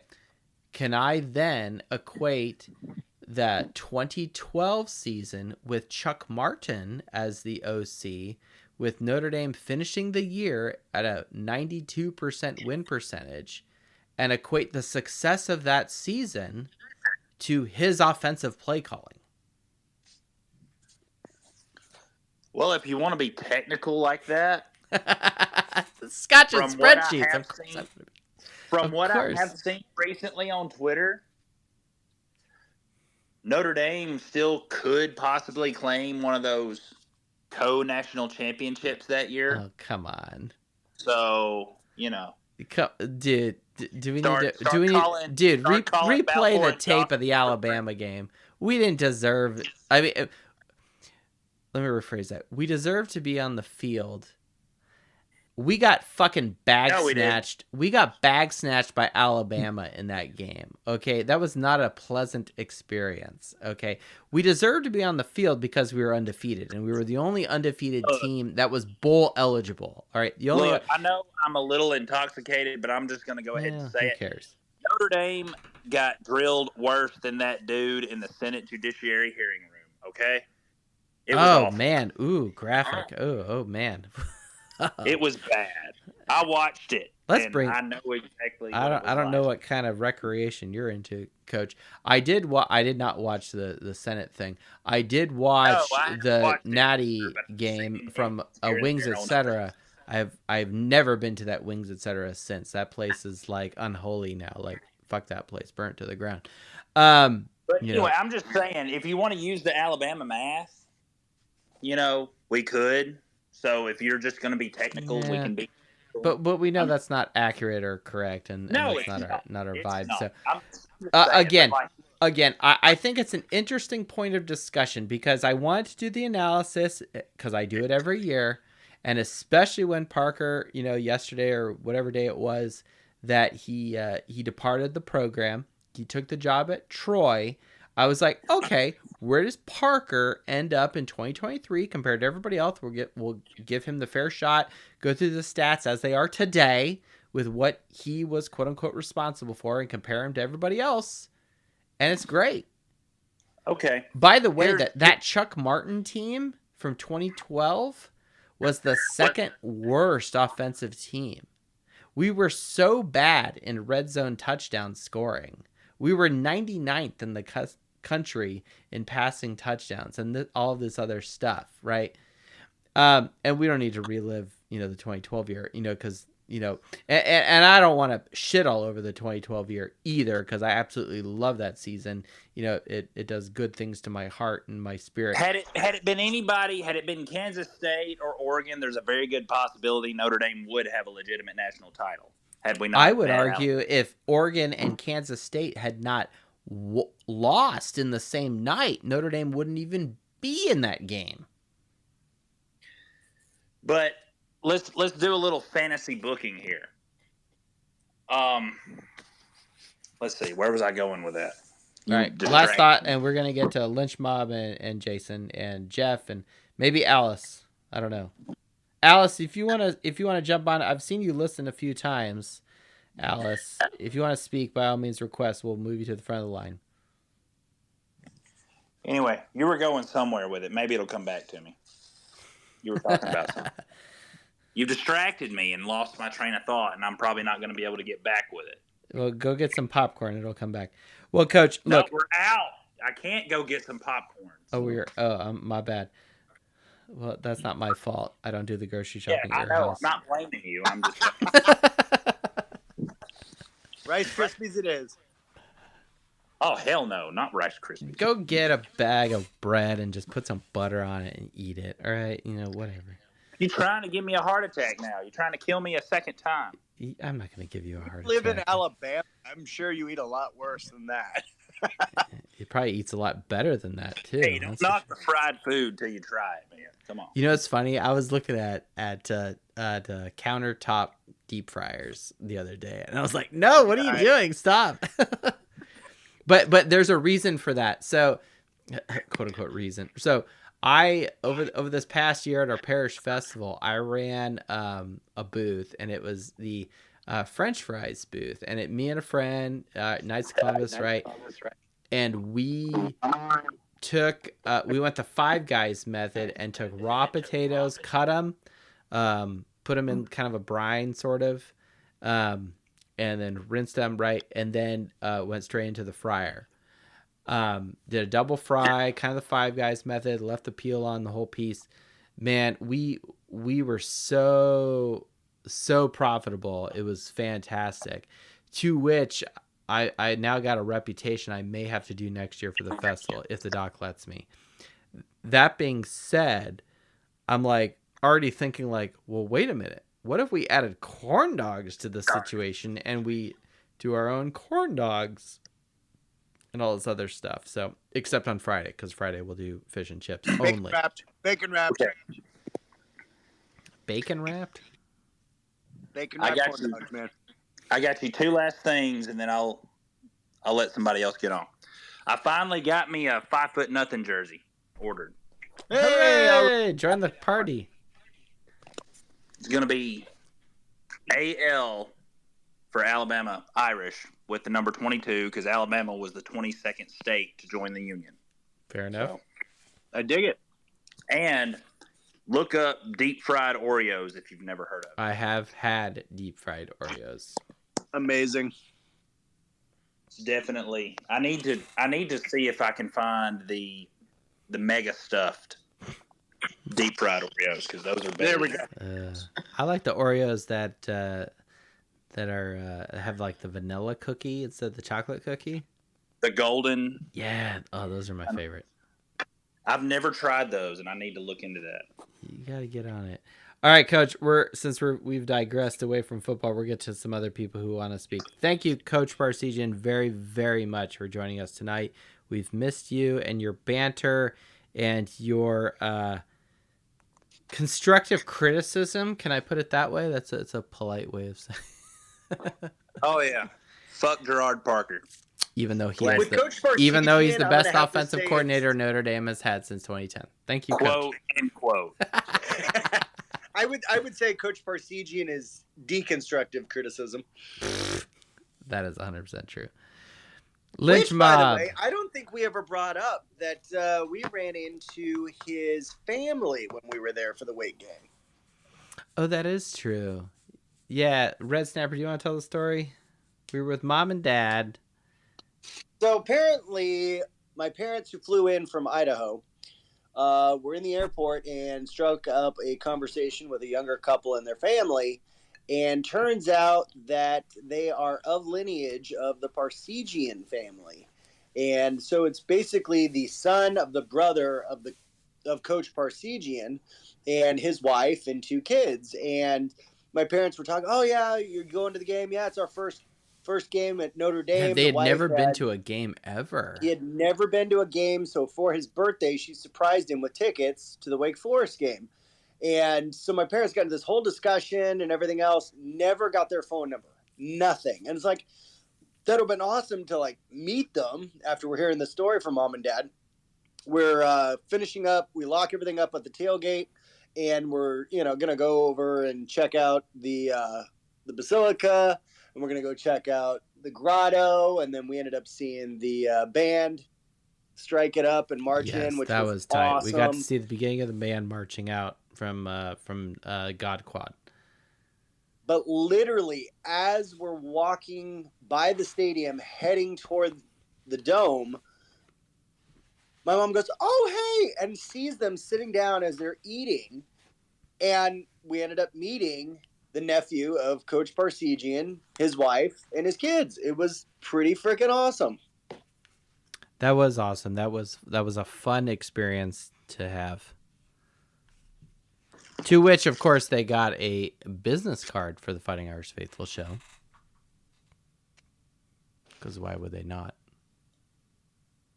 Absolutely. Indeed. Well, good. All right. We brought Lynch Mob on. He's on mute. I don't know what he's doing. Jason. What's up, guys? Yo, man. Long time no see. What's up? It's been a while. It has. How are things down there? It's not too bad. Have you decompressed from the Parker news, or are you just excited about Riley Leonard, or should we talk about Sam Hartman not playing in the bowl game? Where do you want to go? Oh, just wherever. Wherever. All right. So let's do this. I have one more stat piece, and it's something I've been kind of looking forward to doing. I wanted to look at Hartman. First off, he's not playing in the bowl game, which I think is stupid, right? Absolutely. Lynch Mob, why the fuck is he not playing in the bowl game? Like, does he honestly think he's like gonna get drafted higher in the fucking draft? Oof, I don't know. It's puzzling to me. Let me ask my brother, who actually watches NFL. Red Snapper, do you think he's actually going to be drafted In the 5th round. 5th round? Okay, wait, let's write it down. 5th round. With this year, I think with the injuries we've seen to all the starting quarterbacks, I think there absolutely will be a market for a deeper quarterback bench on every team because, I mean, other than the Browns finding Flacco, everybody else is scrambling, including my Chargers, looking for a backup quarterback. The Chargers need a lot more than just a quarterback right now, well, man. They have nothing. Rid of their head coach and GM as well. But needless to say, we do have our franchise quarterback, but we do not have a franchise backup. And I think Hartman will get an opportunity. So I think 5th round is probably a good spot for him. But I also want to throw my 2 cents in. I think he's focusing on, whatever he needs to do for the combine, for, the actual NFL draft. But I think part of it, and maybe it's just me being, apple pie in the sky, but I think Hartman really is that altruistic. It's my last year. I'm not going to step in the way, and Angeli and the other guys need to play. And maybe he really, does represent Notre Dame that well, that he wants it to be successful. We saw it when he got pulled, in several games, and, camera was on him, and he kept pointing, no, focus on Angeli. He's the QB now. Correct. So part of me is hoping that it very much was an altruistic move for, Angeli and for the Notre Dame program, so that he just move on and kind of duck out in the shadows. That's a positive way of putting it. I like that. I'm okay with that. Yeah, I agree. I mean, I do think Sam Hartman gives Notre Dame the best chance of winning the bowl game over Oregon State, and so that's why my initial reaction is like, no, play in the bowl game, and then improve your draft stock and throw 3 passing touchdowns, and kind of maybe change some of the impressions that people have of you. I don't know. Again, a lot of this goes back to what I said earlier about loyalty, and are the players loyal to Notre Dame? And I think I need to start to disassociate myself from that. I don't know. Lynch, do you think that it's okay that Hartman doesn't play in the bowl game, or do you think this is a mistake? I think as a team, as far as Notre Dame, I think we're going to be okay because Oregon State's going to be pretty well down. I think they don't even know their head coach, right? He took the fucking Michigan State job. Coach, I think they're on their number 3 quarterback. Jesus. Because 2 are gone. So I think I think we'll be okay as far as winning the game. I would almost think we win the game handily. I hope so. I mean, I always like watching Notre Dame win. Yeah, a lot of the defense is back. Yeah, that's true. Like Bertrand's still there. Xavier Watts is still around, right? Right. Yeah, I wish I could be more excited about Bertrand being there, but I was hoping we'd get. Don't knock the leading tackler of Notre Dame football this year. Right. I was hoping we'd see some different numbers on the field. What, like Maris Leofau or something? No. No, I'm absolutely fine with that. Yeah, that one I was like, where are you going? Like, do you honestly think what are you doing, man? Where are you going? Yeah, scout team in the NFL. Yeah, that's right. I'm with you there. All right, here's one of the next stat pieces I wanted to do, and we'll bring Irish JTL on so he can have the immediate reaction to this. I'm invited to speak. Irish JTL, the man who can hold his crown whiskey like no other. Hartman. All right, so Hartman's done. He is not playing the bowl game. He's declared for the NFL. All right. Peace be with you. Whether he's taken the red snapper approach of saying, hey, we'll pass the torch to Angeli for next season. This is his team now. Or he doesn't want to get hurt and work on his 40 time. I don't know. Probably the former than the latter. At least that's he's studying for the Wonderlick. Maybe he just got a bunch of like projects and finals and shit from the grad department. He's like, fuck, this place is hard. I do want to have a business degree because there's no way I'm going to get drafted high in the NFL. I better work on this business degree thing and work on my life. That's what I want to think at Notre Dame. I wanted to look at Sam Hartman, a grad transfer to Notre Dame, to the other, more recent grad transfer Notre Dame had. Who am I talking about?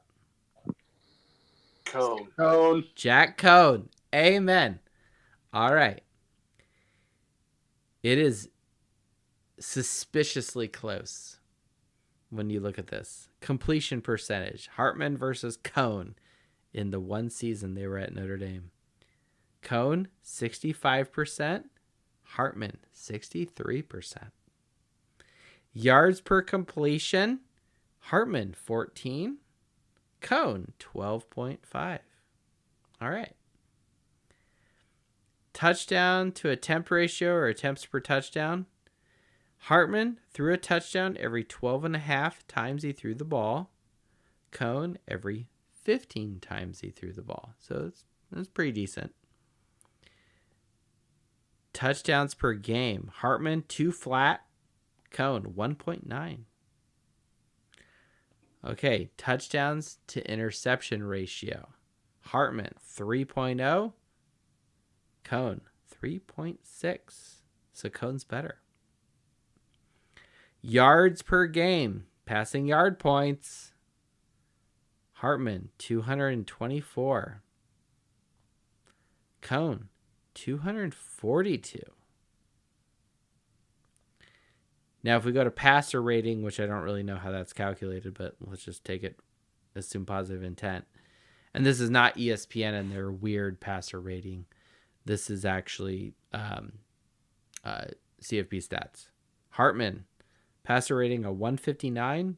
Cone, 151. These two guys, at the end of the day, and we gave Cone so much shit. And maybe part of it was like, oh, we want to see Buckner. And I was kind of part on that bandwagon. But you look at these two guys side by side and you compare the stats. They're very, very close. Now, I would say that Hartman ekes him out as the quote-unquote better guy if we look at the individual stats. However, let's look at the win percentage of the team. We went 11 wins out of 13 games with Jack Cone. I'm just saying, like, it's... How many of those games did Cone start, though? All of them, other than I think the only one he didn't was the Wisconsin game. No, he started Wisconsin, then got hurt, and then Pine came in. Exactly. Okay, but everyone knows that the reason why we won the Wisconsin game was because the defense blew up and Wisconsin imploded. Very true. Okay, and Cone got a little banged up here and there, and then Buckner had to come in. Right, but like, all I'm saying is, if we just go with the numbers and we look at the statistics, which is what this show is like the fucking cornerstone, other than the Johnny Walker here holding up the show, the numbers show that Cone and Hartman were a lot closer than people would like to admit. Just as we said earlier that Jared Parker was statistically, you could make the argument, was the best offensive coordinator has ever had. Now, people don't like to hear that inconvenient truth. And then, Grant, you could break it down with like, okay, who had the better win percentage and what really matters is record and not yard points and some of these other things. Fine. But I'm just saying, like, you need good statistics to have a good football team in addition to a win percentage. Okay? You need to have a complete football team. But so much of our conversations on Twitter have been about the quarterback position or the offensive coordinator or the offense or the receivers or this, that, and the other. And we are nitpicking at specific position areas and specific situations. And then I start to address that specific area and people are like, well, hold on, let's step back and let's look at the macro. No, you can't have it both ways. You can't have it both ways.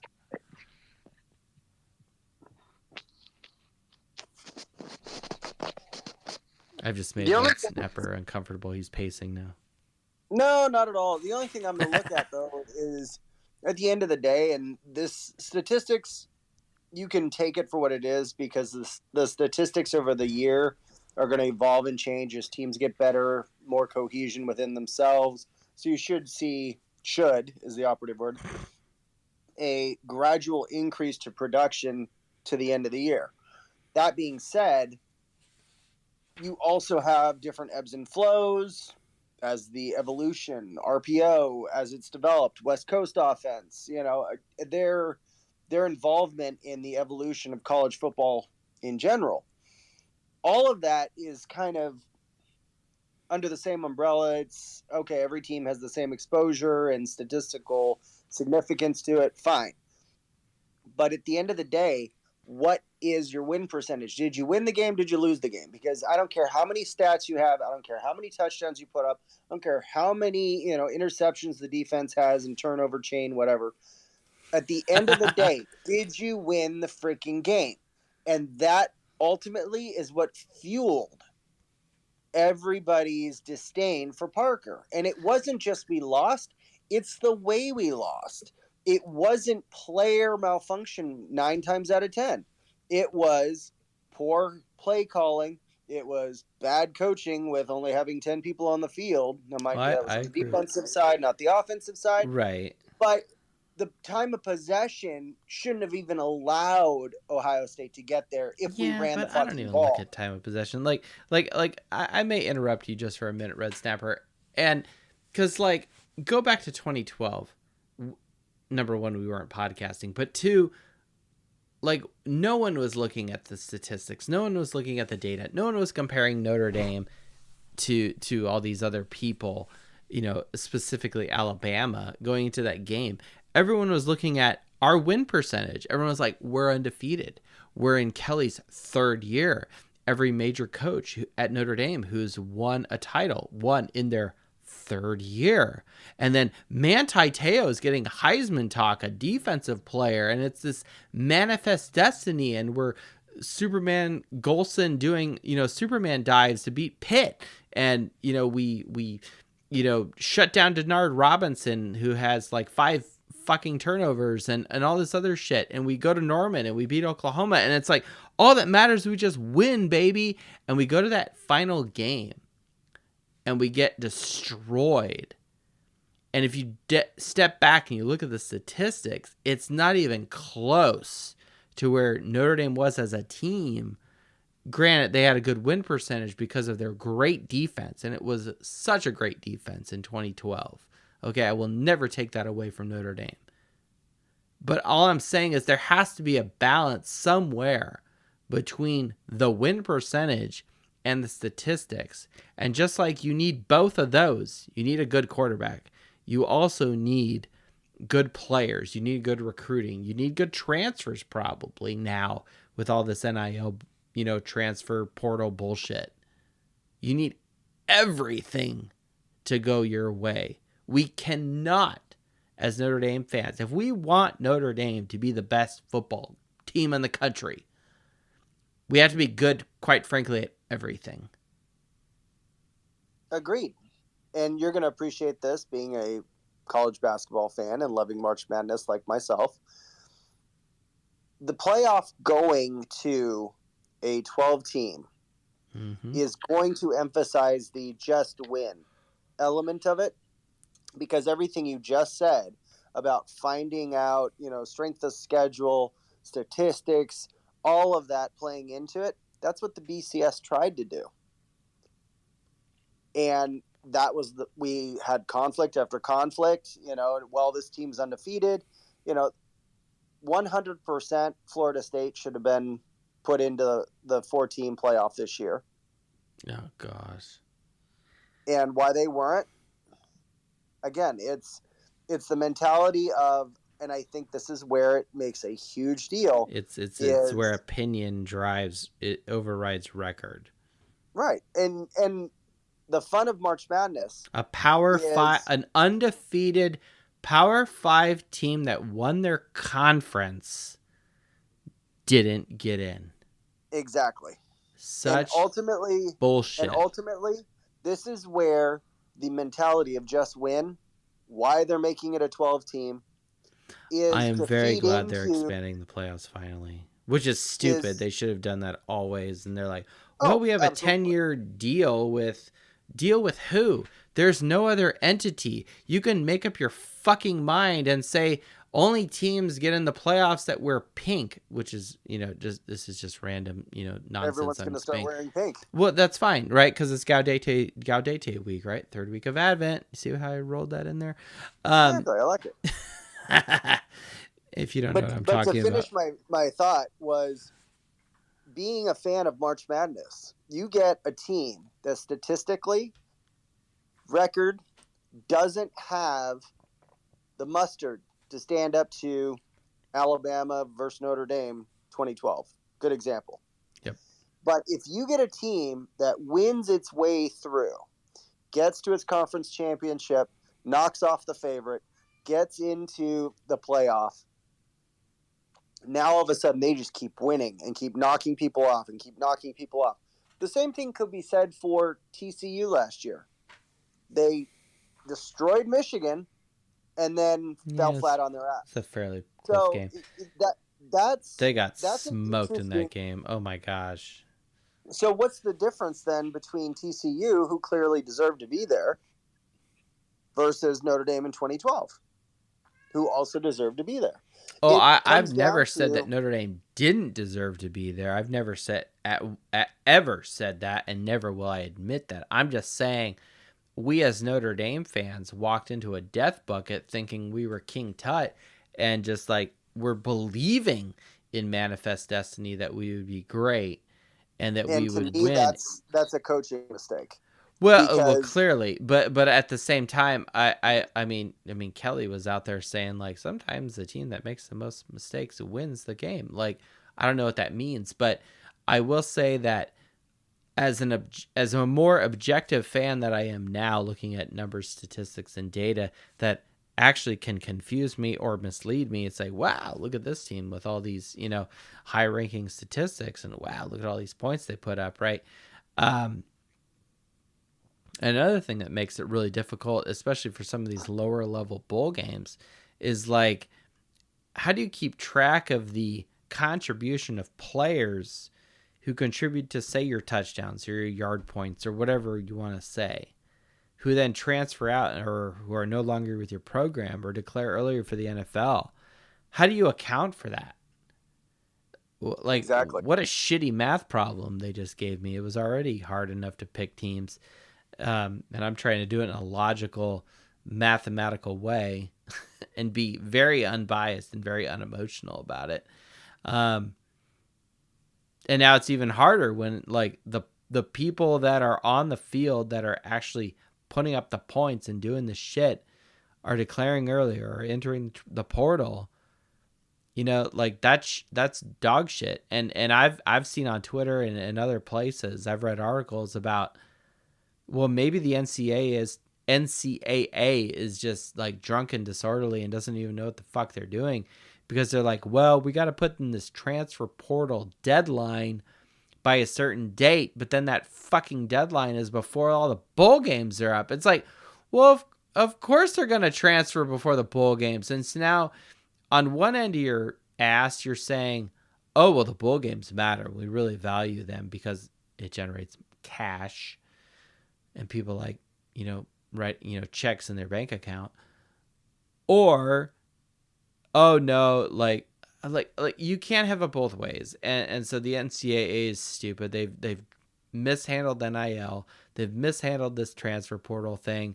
And it's like, if I had such dereliction of consequence in my job, I'd be fucking fired. And I just had a performance review today, which went well, by the way.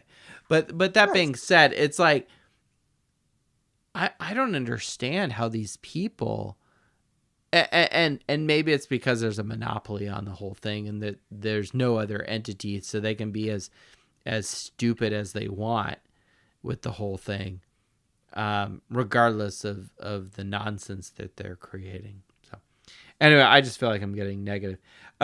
Jason, Irish JTL, or Jason Lynch Mob. We got the Jasons here. Or Alice, if Alice wants to join.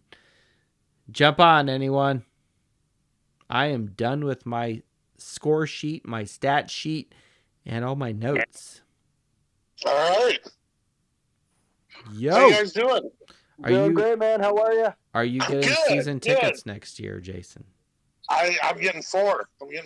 Hell yeah. So we'll see how that goes. First of all, I'm not going to stand for the Chip Long slander. He's the best OC we've had since the Kelly era. Other than Jared Parker, apparently. Well, yeah. I think I think a lot of that goes to. But yes, Chip Long was very good. Yeah, I got told I was an idiot for thinking that, but those people are not good at math. No. I think the difference is, and I think it comes down to Chip against Jared Parker, and I think it comes down to the discussion you're having between Hartman and Cone, is two of them, in my opinion, Parker and Hartman, shrunk in big situations, and I don't think Cone ever really did.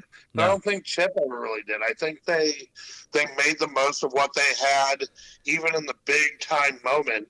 Except for that 2017 Miami game. Yeah, that was. I mean, that was just complete dog shit, especially after the year before. So right? bad. Bad. But I mean, Cone never really. I kind of want to watch the game again now, just to feel that. He worked with what he had, and Chip did too. And we shrunk when Louisville got us down this year. The thing that'll haunt me about Parker forever is that third down call. What was it? 3rd and 8, 3rd and 6 against Ohio State. Let's run the ball. We take those more than 2 seconds off the clock. The 10-man is a non-issue. Bubble screen. Yeah, it's a non-issue. Instead, it almost got picked off. It's incomplete. We stop the clock. We give them time. And it came back to fucking bite us. And I feel like shrinking in big moments, as much as I love your stats, Joe, I think that's the differentiator there is the big moment thing. And I think that the way we lost 100%. Yeah. And, Kelly, BK wasn't ever big on running up the score. And I think Freeman made it a point of emphasis at times. He called timeouts with a minute left in the first half because he knew we could go down and score. And so Parker got the advantage of running up the score against some of those lesser guys. But in the losses, Estime had 3 carries against Clemson in the second half. That's sinful play calling. It's so bad. And it is. And don't get me wrong. Don't get me wrong. Do not confuse my statistical piece, which is a little bit more of like throwing gasoline on the whole fire, the whole discussion, just to make people like feel awkward. I do think he should not be our OC. let us not confuse Joe's, pot stirring here of statistics with Joe's honest opinion, which is no, fire that fucker, have fun at Troy. And don't get me wrong, like I do wish Jared Parker success as a head coach. I wish him luck. That shit, I can't imagine, going from a coordinator to a head coach position. Like, good Lord, like the responsibility you now have. And quite frankly, like what an impact that is, And that's minimal. He's got very minimal experience. Yeah. Like that's surprising to me. I was surprised. But he's been around at multiple programs. He was at Purdue, he's at West Virginia, he's at Notre Dame, right? Like he's been around a while. So he's had a little bit of a tenure of coaches he's been under. He's been around a bunch of programs, he's been a bunch of places, so he's not like new to the scene. So I'm actually, and again, statistically, Notre Dame's offense was halfway decent, and so you're going to go down to Troy, and we'll see what happens when things are more normal. They were the Sun Belt champs, right? Pardon? They were the Sun Belt champs this year, right? I do know Troy was 11-2. Okay, I believe they were the Sun Belt champs. And they're going to end up beating Duke on Saturday. Yeah, I haven't looked it up and validated it, but I believe they won the Sun Belt. So right, I was surprised they even had an opening, to be honest with you. I don't know if their coach would have done, but I just feel like it's a good start. I feel like 90% of our fan base wanted him to go. I have a 25-point confidence pick of Troy over Duke. Oh. And is it the Dos Leprechauns Bowl pick'em? Yes, sir. To which I'm not doing so well right now, but we're only in the first weekend.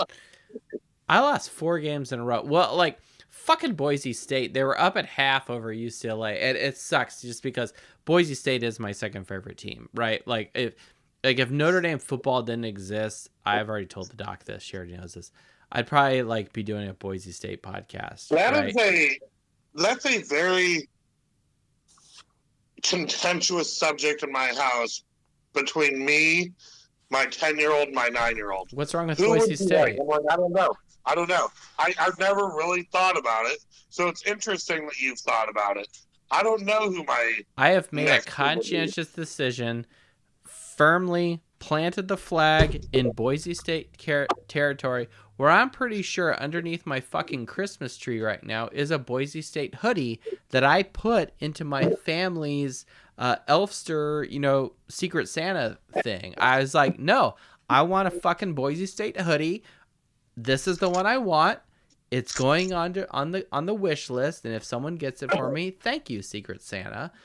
I kind of like that. And I will rock that bitch with pride. Okay, I will wear Boise State all over fucking Indianapolis with great pride, because that is a program that fired their fucking head coach when they won the fucking conference title.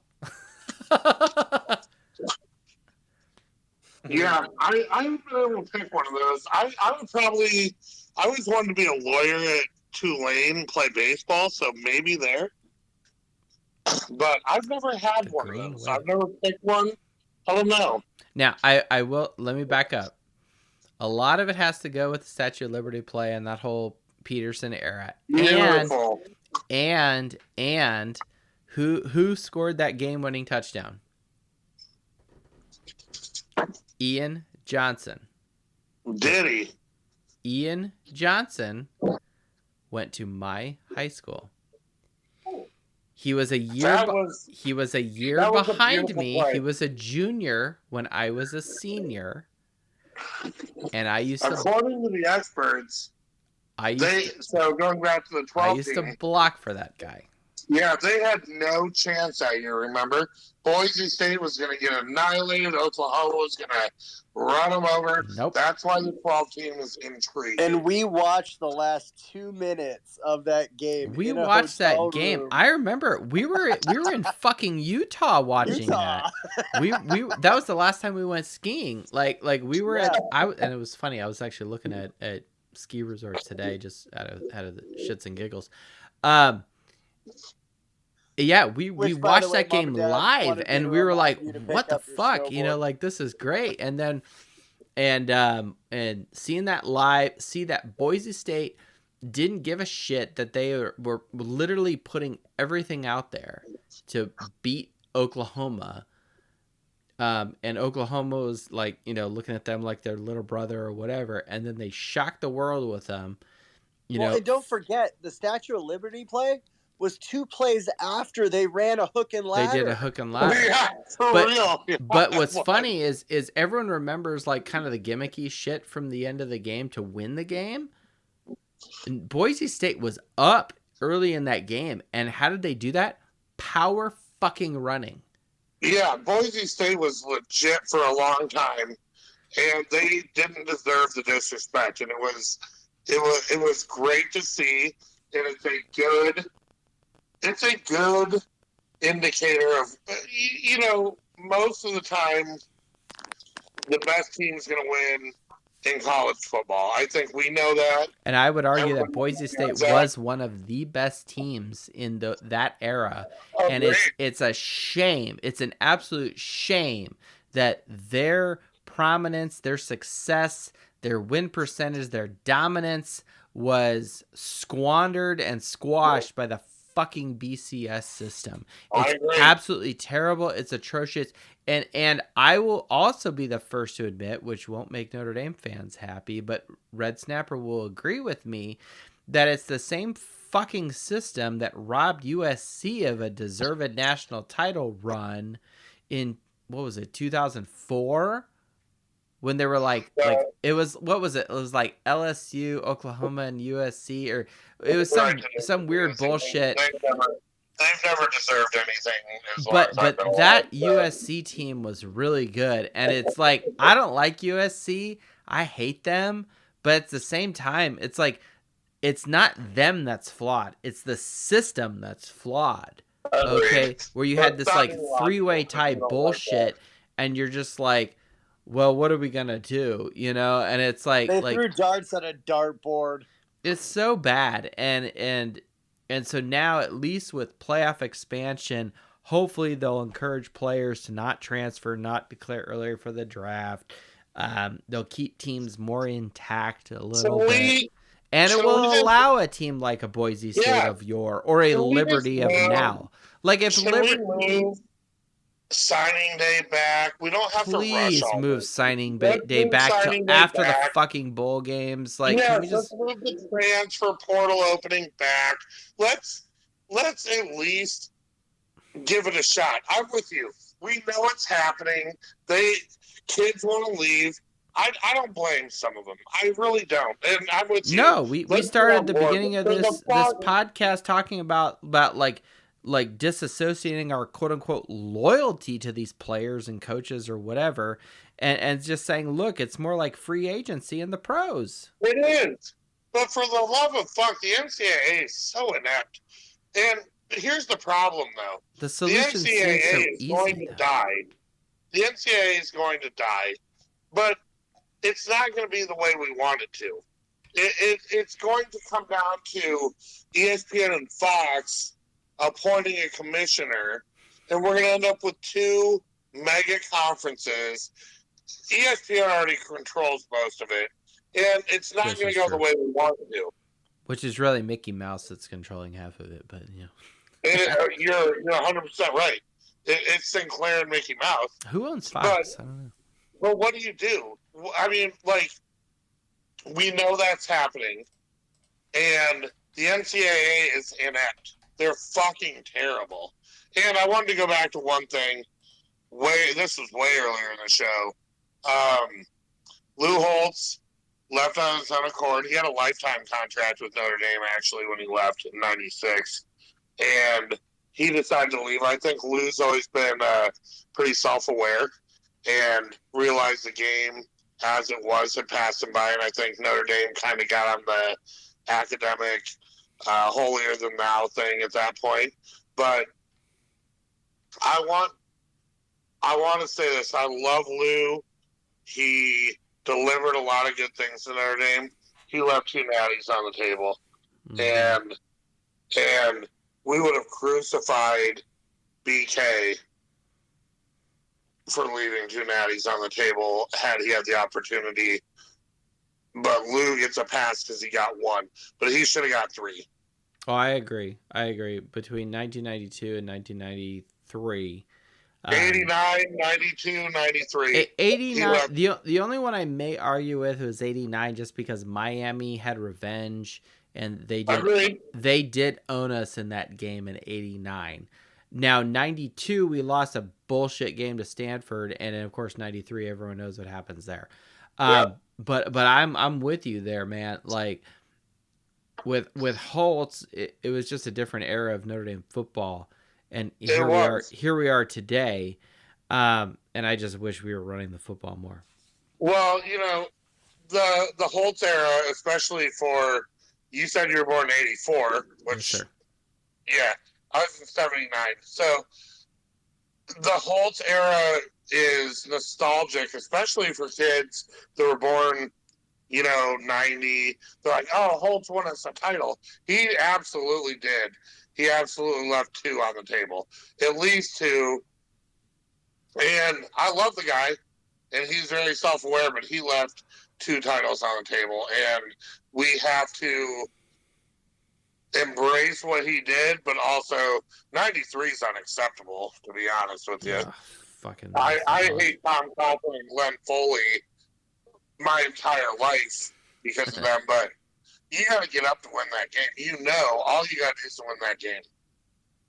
At home. It's not like we went to Chestnut Hill and lost. And so, I have a lot of problems. I'm pretty sure I remember watching that live and being like, what the fuck was going on? I watched it live, and my fucking God. And I was, gosh, what would I have been? 93? Shit, 9 years old? Yeah, I was 13. Good God. Yeah, that is bad news, bad medicine. Well, hey, dude, we are, it's late. I gotta go to work tomorrow. Here, one more thing, Jeff. Earlier you talked about engaging with USC, their football account. Oh, yeah. They have blocked 70% of us. Do your job. I don't think I'm blocked. It's weird. I actually throw numbers, data, and statistics at them. I don't even throw like stupid things at them. I'm just more like, oh, you lost to Utah for like the 4th time in a row or whatever it is, and it's like nothing. Like I get nothing. It's like, oh, they blocked me. You get blocked. You've been blocked by USC. That's funny. Well, I'll keep. I don't exist on Twitter to be that guy per se. And why would I want to see USC football tweets in my feed? So I'm pretty sure I muted them or whatever. I was like, what? Why am I seeing this? Like, am I seeing this just because I saw something and I made a comment? I don't know. Yeah, they blocked like 70% of Irish Twitter, so that's okay. I'm going to leave you with this. My mom, the tailgate with you guys. I know Jimmy Joe wants to tailgate with you guys. And we will welcome him. My mom tailgated with Joe and Michael, and she said, you tell those 2 boys that they're good boys, and thank you for having us. And until I see you guys next year, I echo the sentiment. You guys are great guys. Appreciate it, and I'll see you guys next year. All right, excellent. Sounds good. Jason. Thank you, Jason. We'll see you at the spring game. It was a pleasure meeting you, your brother, and your mom. It's been fantastic. And we have hit the stroke of midnight here. It is now Wednesday of the week of Gaudete, the week of great joy, as Christmas is around the corner, less than a week away. And who knows? Funny story. So everyone knows me as Scotch and Spreadsheets, right? I've made a conscientious effort to realize and recognize that, wait a second, we're at the final countdown here. If the doc goes into labor, I got to drive us to the hospital, right? Well, I've got to be sober to do this, right? And if I'm not, and the doc has to drive her pregnant, going into labor self to the hospital, I will never leave that down. This is true. This is true. So Fighting Irish Faithful is going to be a pretty responsible person for the next few weeks. I will say that. We got important stuff to take care of, but we are very excited to welcome the newest member of the Fighting Irish Faithful family, new baby Irish Faithful, into the house, and Uncle Irish Faithful, i.e. Red Snapper. Yeah, exciting times. Thank you, everyone, for joining us tonight. Really appreciate everybody. Man, it's been a lot longer show. I said the doc, I'll keep it about an hour and a half.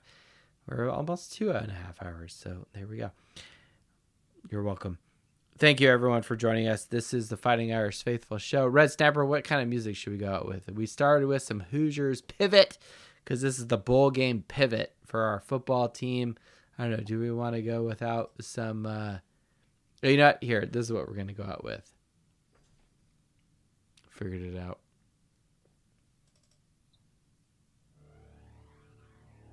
Okay, it's going to be good. I know, whatever you pick. Jimmy Joe.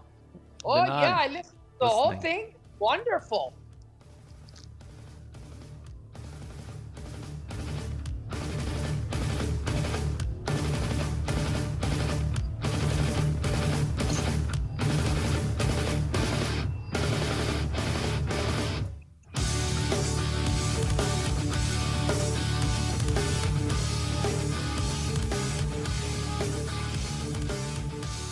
A little bit of Dream Theater. Rolling it back. Thank you for joining us on the Fighting Irish Faithful show, powered by Leprechauns Media. Check us out on YouTube at Leprechauns. Leprechauns has a pretty popular Facebook page. I am at Faithful_Irish on Twitter, now known as X. Who I actually got a recruit to join SpaceX. I don't think I'm going to do that, but yes, I'm an engineer. Thank you for joining us. We'll hopefully see you next week. Same bat time, same bat channel next week. As we get prepared for this Tony the Tiger Sun Bowl. Notre Dame's last game of this season. And it's going to be great. Thank you, everyone. Go Irish, and we'll see you next week.